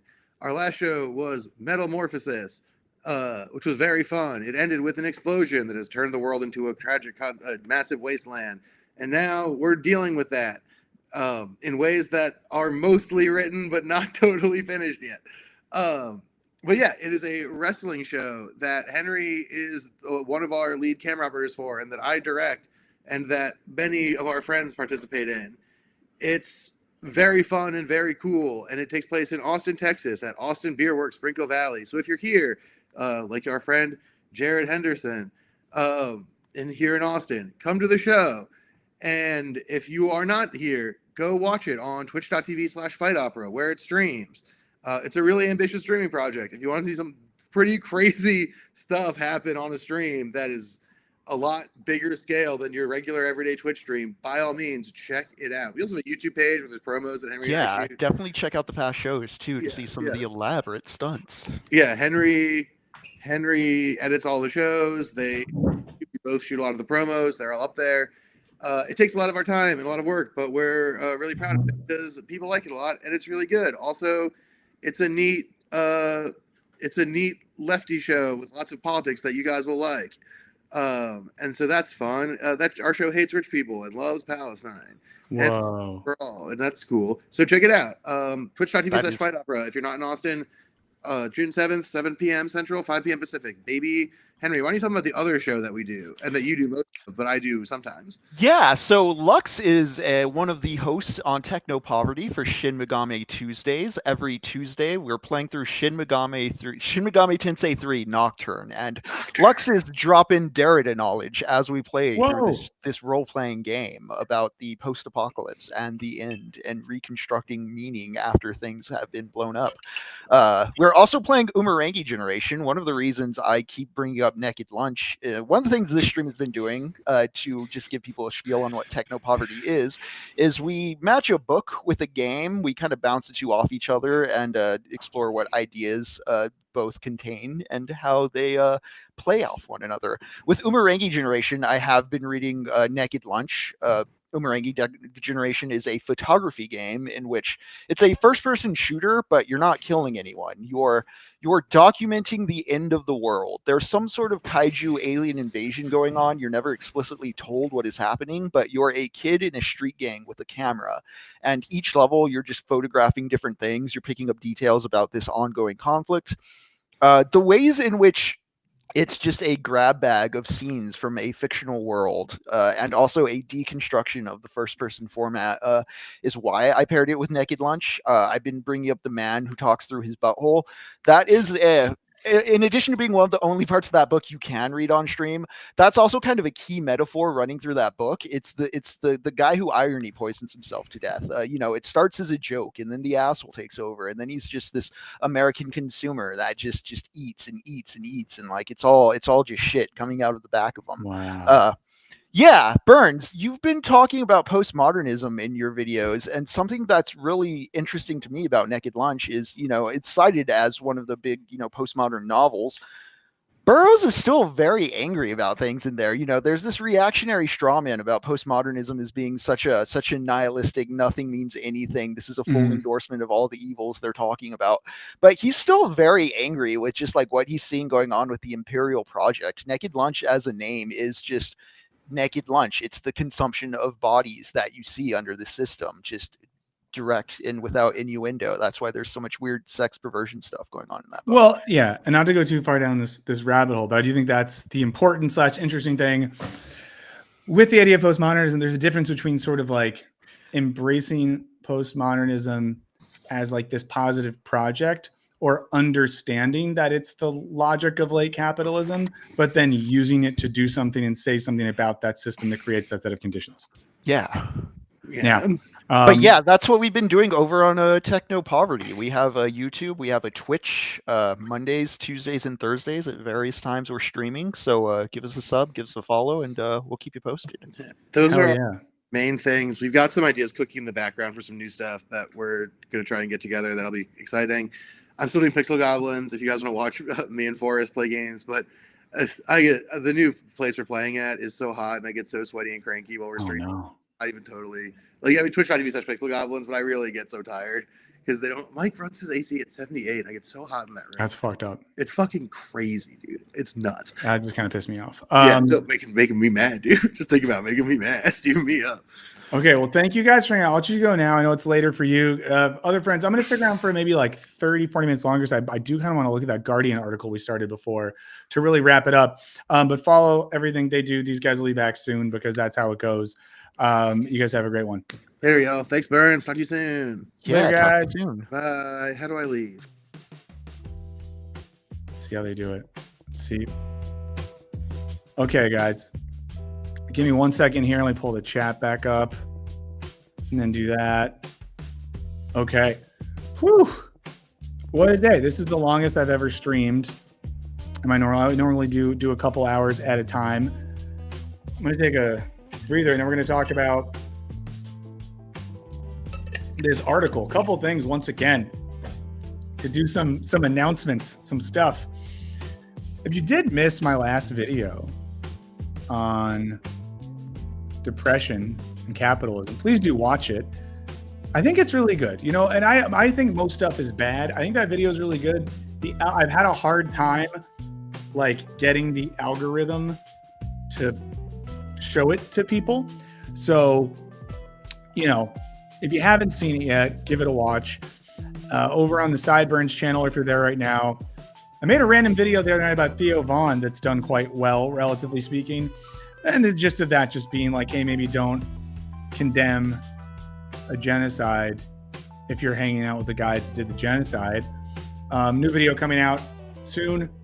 Our buddy Greg is working on it now. We'll get that out end of the week to everyone. It's on postmodernism, but in a way that I think is good. Thank you, David Russell. I really appreciate that. And then, the meta stuff here, again, for at least the next few weeks, I'm gonna like stream from both channels until eventually I just stream from the Sideburns thing, so I can keep all of that kind of nicely over there and keep all the video essay stuff nicely in one place. I think that'll be best for all of us. And then just a reminder, I know people have already done this. If you always want to know when I do stuff or when things happen in any way, shape, or form, please do consider signing up for the Patreon. You can sign up for free, which means that you'll just know when I'm doing stuff. And if you have some money to support, that's cool too. I think my long-term, long-term move is to try. I have a number in my head, and I'm not that far from it, but there's a number in my head where if I can get to around that many patrons, I could maybe not have to try to do sponsors and stuff like that, which I would like. I appreciate some of the sponsors that have helped do stuff, but I would love to not. Let's be honest. I would love to not. You probably wouldn't. You would love to not as well. And I think that I'm just trying to still get stuff going. And then, we'll take a little break after the depression video. I think this postmodern video coming out, I'm finally going to make my getting laid off from Wisecrack, what the hell happened, what's happening now video. That's going to be next after that. I might try to stream on Twitch too. I'm kind of just getting stuff going. But I want to try that at some point. I need a little more capacity. I'm also talking to thumbnail designers. If anyone is a thumbnail designer, hit me up. My email address is on all the things.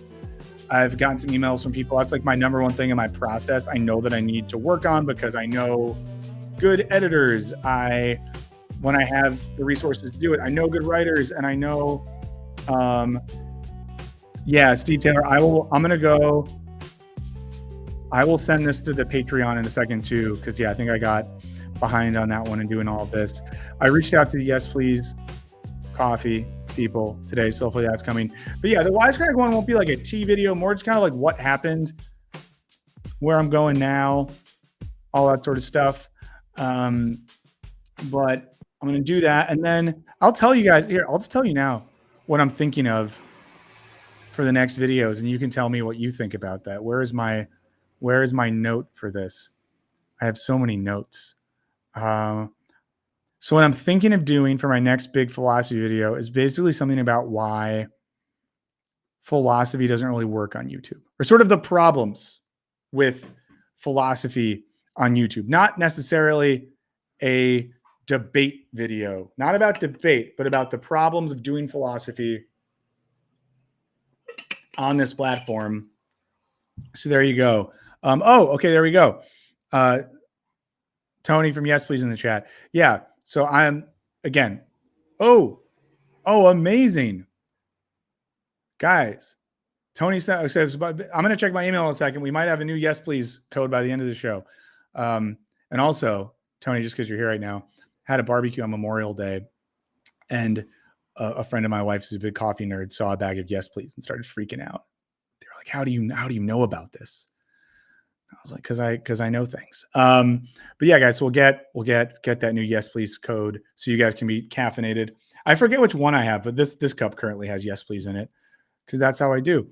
But things are going okay for a young channel. Email sent, guys. We'll get this code to you now then. Oh my God, here we go. Oh, this is really funny. This is a funny code. This is very, very, very funny one. Let's see. I'm going to post this code right now in the chat. Burns Beans, and I'll send you guys the Yes Please Coffee website as well. Their website, as always, looks great. And I will put this in the description as well. But yesplease.coffee, use the code Burns Beans. I'm putting that on the screen right now. I'm putting my own thing on the screen. And I'm not even kidding, guys. It's the best coffee I've ever had. Brock says, and/or video, please. I'm thinking about doing something like that. Jarek thinks that will work. The algorithm. Maybe. My only worry, of course, is on the main channel. I haven't really done any media stuff, but we'll see. So that's all stuff going on there, guys. Let's just look at this really quick. We were looking at it before. Let me pull it back up.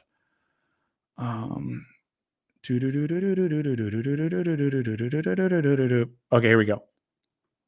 So yeah, we were talking about this article before. I wanted to look at it because this is just very, very in my wheelhouse of stuff that I like talking about.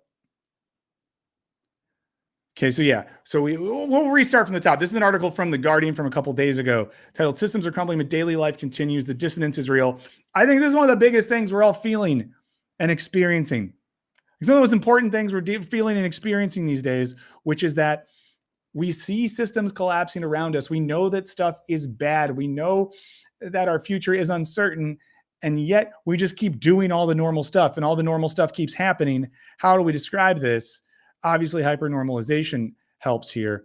First articulated in 2005 by scholar Alexei Yurchak to describe the civilian experience in Soviet Russia. Hypernormalization describes life in a society where two main things are happening. The first is people seeing that governing systems and institutions are broken. The second is that for reasons including a lack of effective leadership and an inability to imagine how to disrupt the status quo, people carry on with their lives as normal despite systemic dysfunction, give or take a heavy load of fear, dread, denial, and disassociation. I'll give you a minor example of what this feels like, and I bet it's something that many of you have felt before. But a moment in which I felt this was earlier this year when there was wildfires in Southern California. There was a point in which like we didn't know if the air was okay outside. My wife and I weren't sure if we should take our kid someplace else. New fires were popping up. The air looked really scary. The air quality was horrible. What do we do? But then I just had to keep working. And I remember being on like a Slack chain or whatever with people at the company I used to work for. And there was a sort of message that was like, hopefully everyone in California is doing okay. But I also just felt like, how the fuck am I going to sit here and try to like make a YouTube video about God knows what while the sky looks horrifying outside? My wife's freaking out about if our kid can breathe the friggin' air. Half the city's power is out.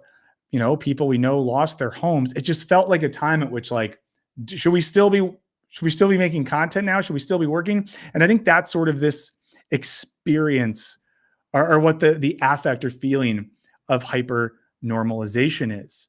Here's a quote from Harfouche, I think the anthropologist quoted in this, says, "What you are feeling is the disconnect between seeing that systems are failing, that things aren't working, and yet the institutions and the people in power just are like ignoring it and pretending everything is going to go on the way it has." And, there's a reason that in the movie that uses this title, Adam Curtis's Hypernormalization, if you've ever seen me talk, you know that this is a movie I think you should watch. The movie comes out in 2016 and he uses Trump as an example, not just because of his presidential campaign, but because of his entire career in real estate and the gambling industry. And every day now there's a clip where you can watch a journalist or the journalists that are allowed to speak to him, say, well, this thing's happening in the economy that's bad, or economists say the tariffs are going to do this. And he's just like, no, it's great. No, everything's awesome. Our economy is booming. We have a big, beautiful, buxom bill. And it's that feeling of contradiction of like, we know things aren't going well, but we're being told that things are going well. And this article goes on to say the increasing instability of the US's democratic norms has prompted these references. And I like the little picture they use here. Can I make that go bigger? I like this little graphic that they use in the article because it's someone walking their dog as the hills burn behind them and it seems like there's a wildfire in the distance. That's truly what it feels like. Like the world is burning and we're just like walking our dogs and stuff. Donald Trump is dismantling government checks and balances, an apparent advance towards a unitary executive doctrine that would grant him near unlimited authority, driving the U.S. towards autocracy. Billionaire tech moguls like Elon Musk are helping the government consolidate power and aggressively reduce the federal workforce. Yada, yada, everything's getting shut down globally. Once-in-a-lifetime climate disasters, war, and lingering trauma of COVID continue to unfold. An explosion of generative AI threatens to destabilize how people think, make a living, and relate to each other. So to put it in broader terms, it's like we have these constant series of existential crises. There's constantly stuff going on in the world that's making us feel bad, like stuff isn't working. We're seeing like the seams in the fabric. We're seeing the crack in the curtain. And yet we're being told, like, pay no attention. Pay no attention to what's happening back there. For many in the US, Trump 2.0 is having a devastating effect on daily life.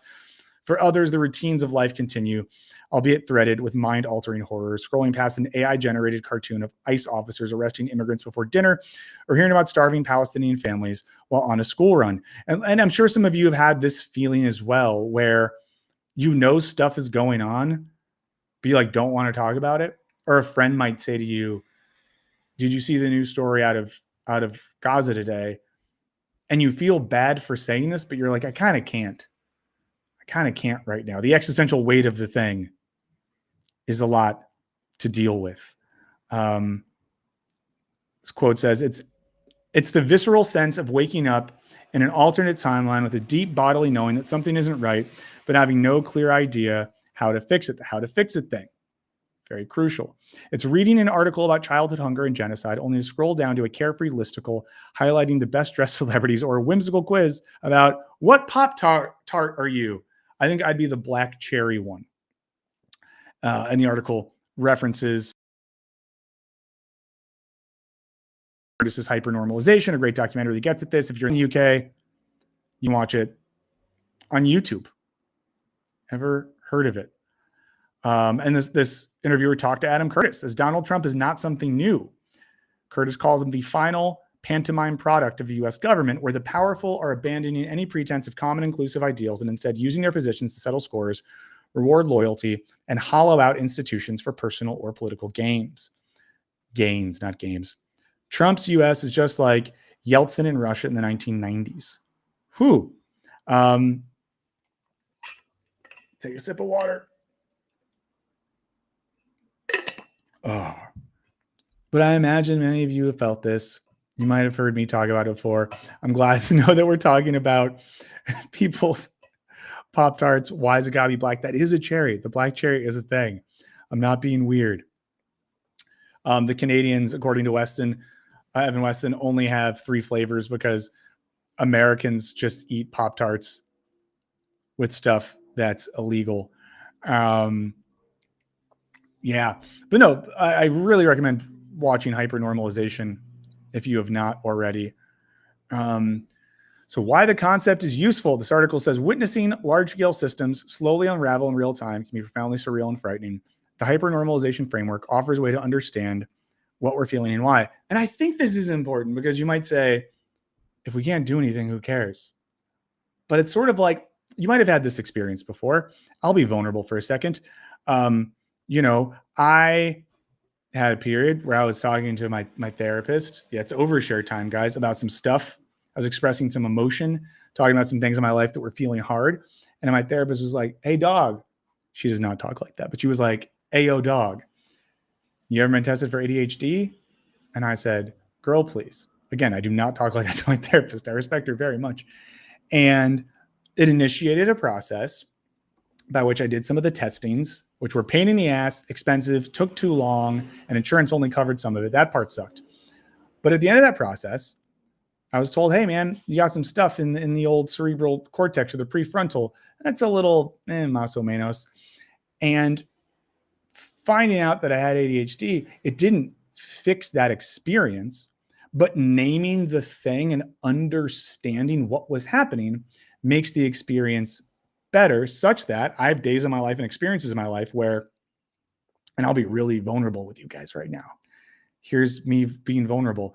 The thing that initiated the conversation with my therapist that led to the process of me getting diagnosed with ADHD was telling her that I used to write emails to myself.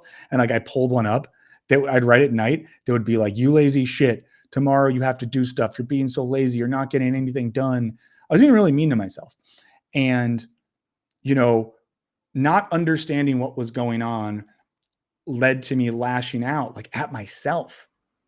And I think sometimes when we don't understand the reasons for things, it leads to aggression or anger or fear or anxiety. And I think that can happen with the hypernormalization thing, right? That simply naming the thing at least helps us understand that it's not a problem happening in our head. It's not some crazy thing that we can't understand, that there's a framework that makes sense of the current political and cultural situation by which you're not wrong.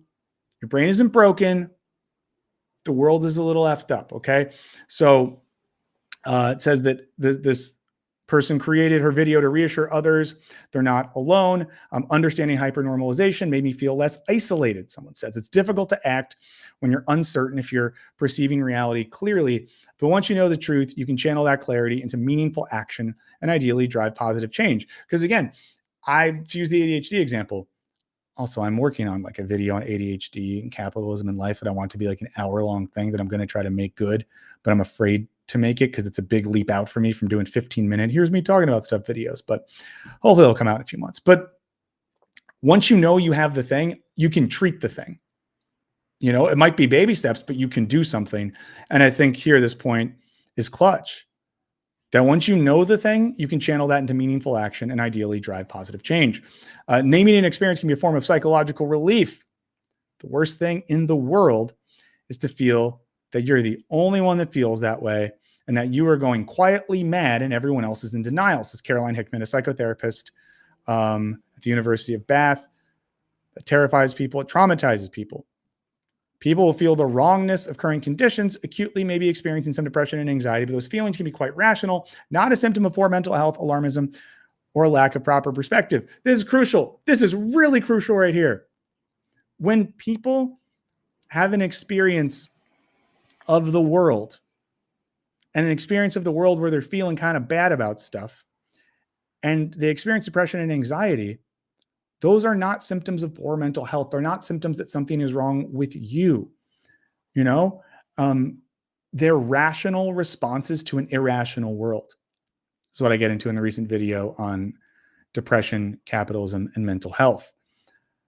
Article goes on to say that what we are really scared of is that people in power have not got our back. They don't give a shit about whether we survive or not.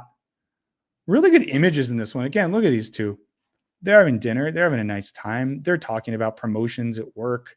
They want to have a kid. They don't want to have a kid. I don't know. I don't want to give up my independence, but but hey, whatever you want to do, sweetie, it's your body. Well, I want you to be a part of this discussion. How do you like the vinaigrette?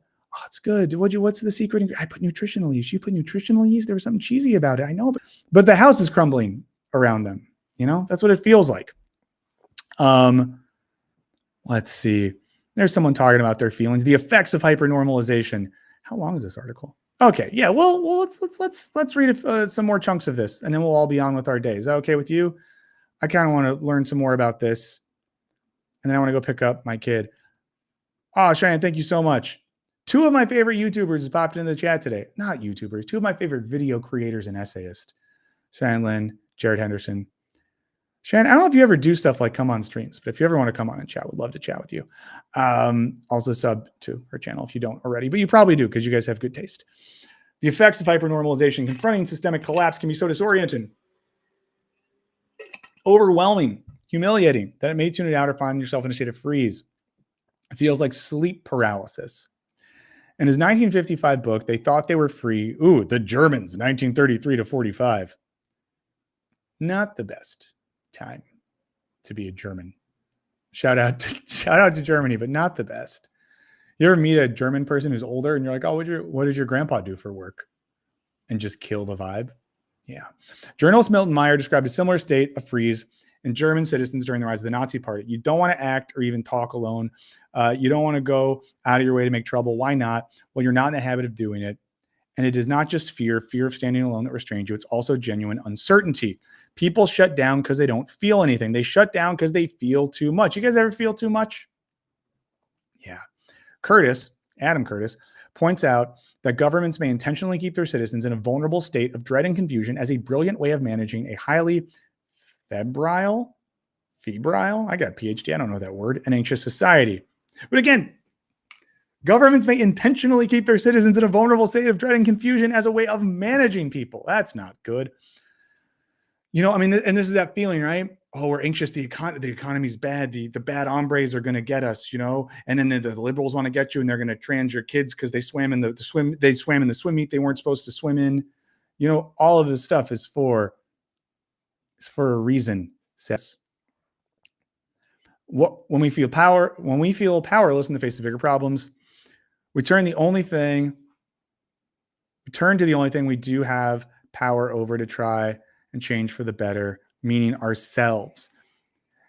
And again, like, this is why self-care is such a booming industry. This is why, and I'm not hating on people for taking care of themselves. I should take better care of myself. But when you feel like reality is collapsing around you, then why not invest in supplements and apps and medicines and personal trainers, all of these things to feel mastery over yourself. And in a sense, it's like a dialectical relationship. The more uncertainty we have externally, maybe the more certainty we want to feel, internally. So how to overcome it? Progressive commentators have urgently called for moral clarity and mobilization in response to changes like the cuts to U.S. aid funding, which has resulted in an estimated 103 deaths per hour across the globe, the dismantling of the CDC, and Robert F. Kennedy's campaign against vaccine science. Guys, I'll say it. I might get canceled for this, but I'll say it. Maybe RFK Jr. is bad. Thank you for defining this word, Steve Taylor.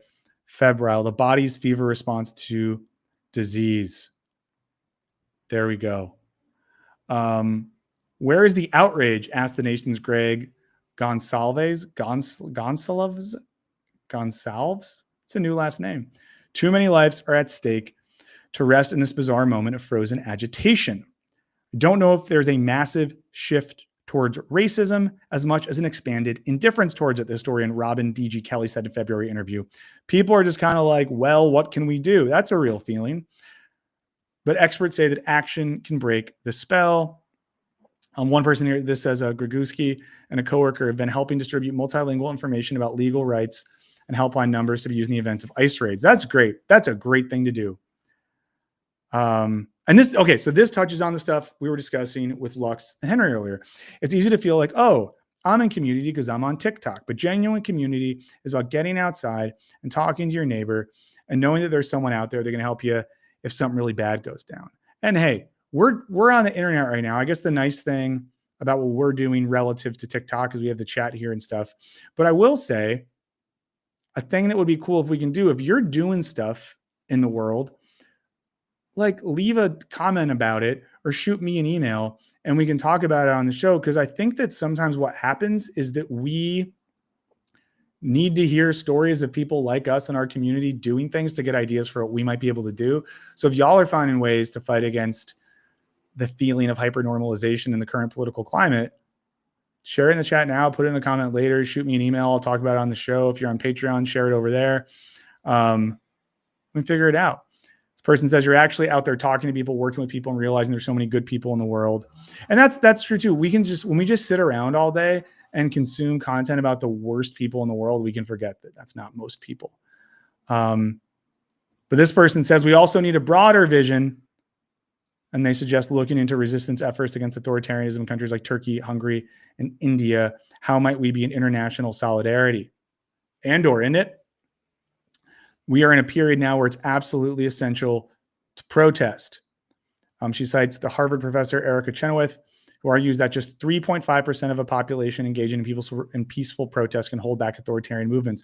We just need someone good to organize it. We need someone good to organize. Every time there's a big protest, it's always some weirdo that ends up organizing it. And they're like, oh, hug a cop along the way.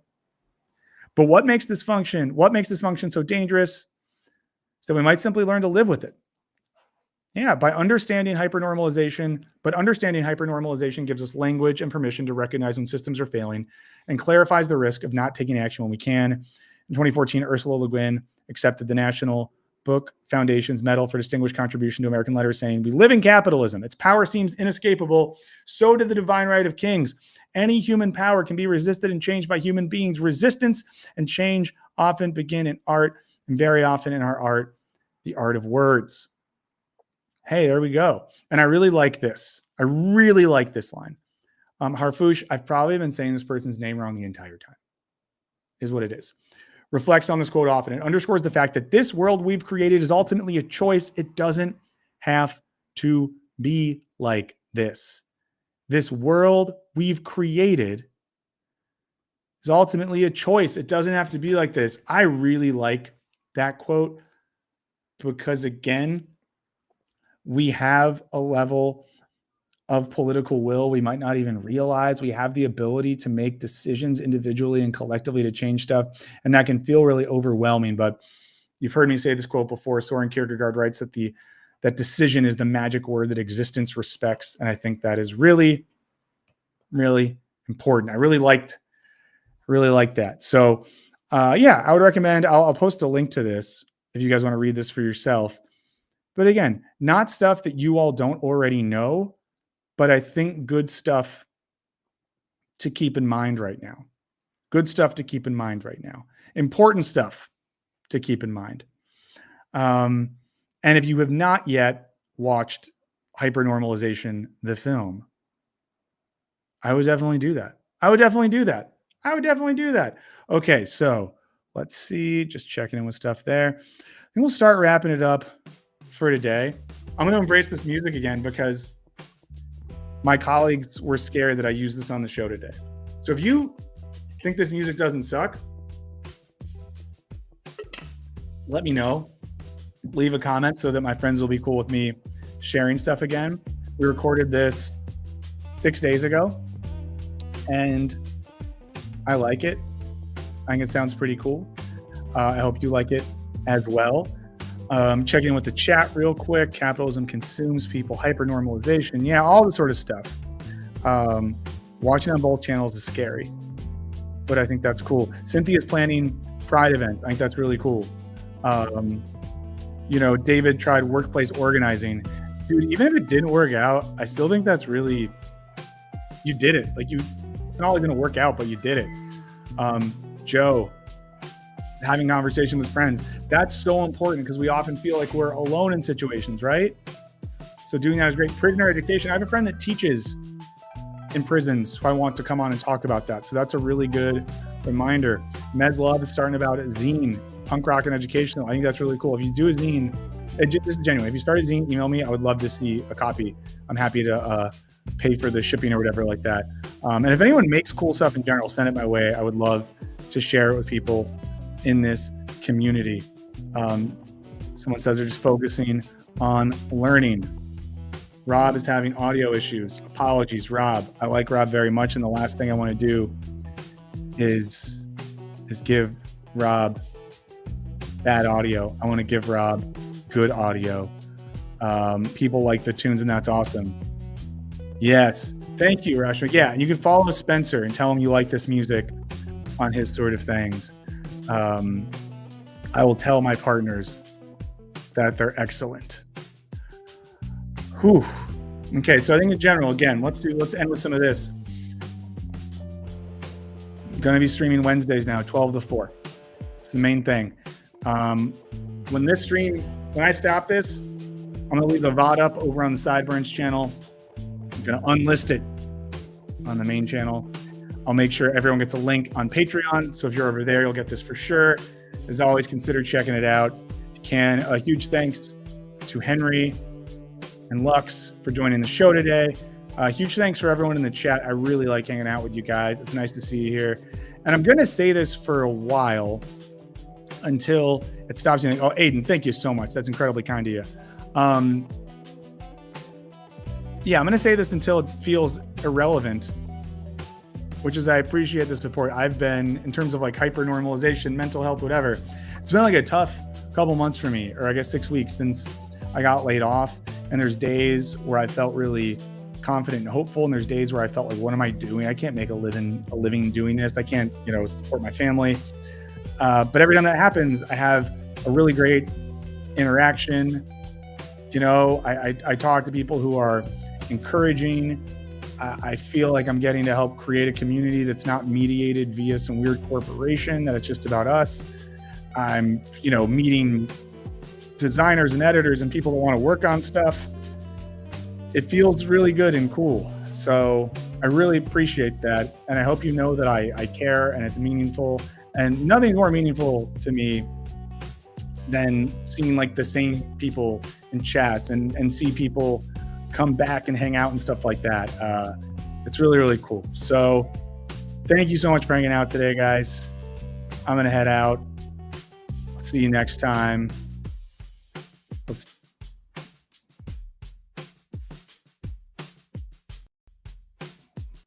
Oops.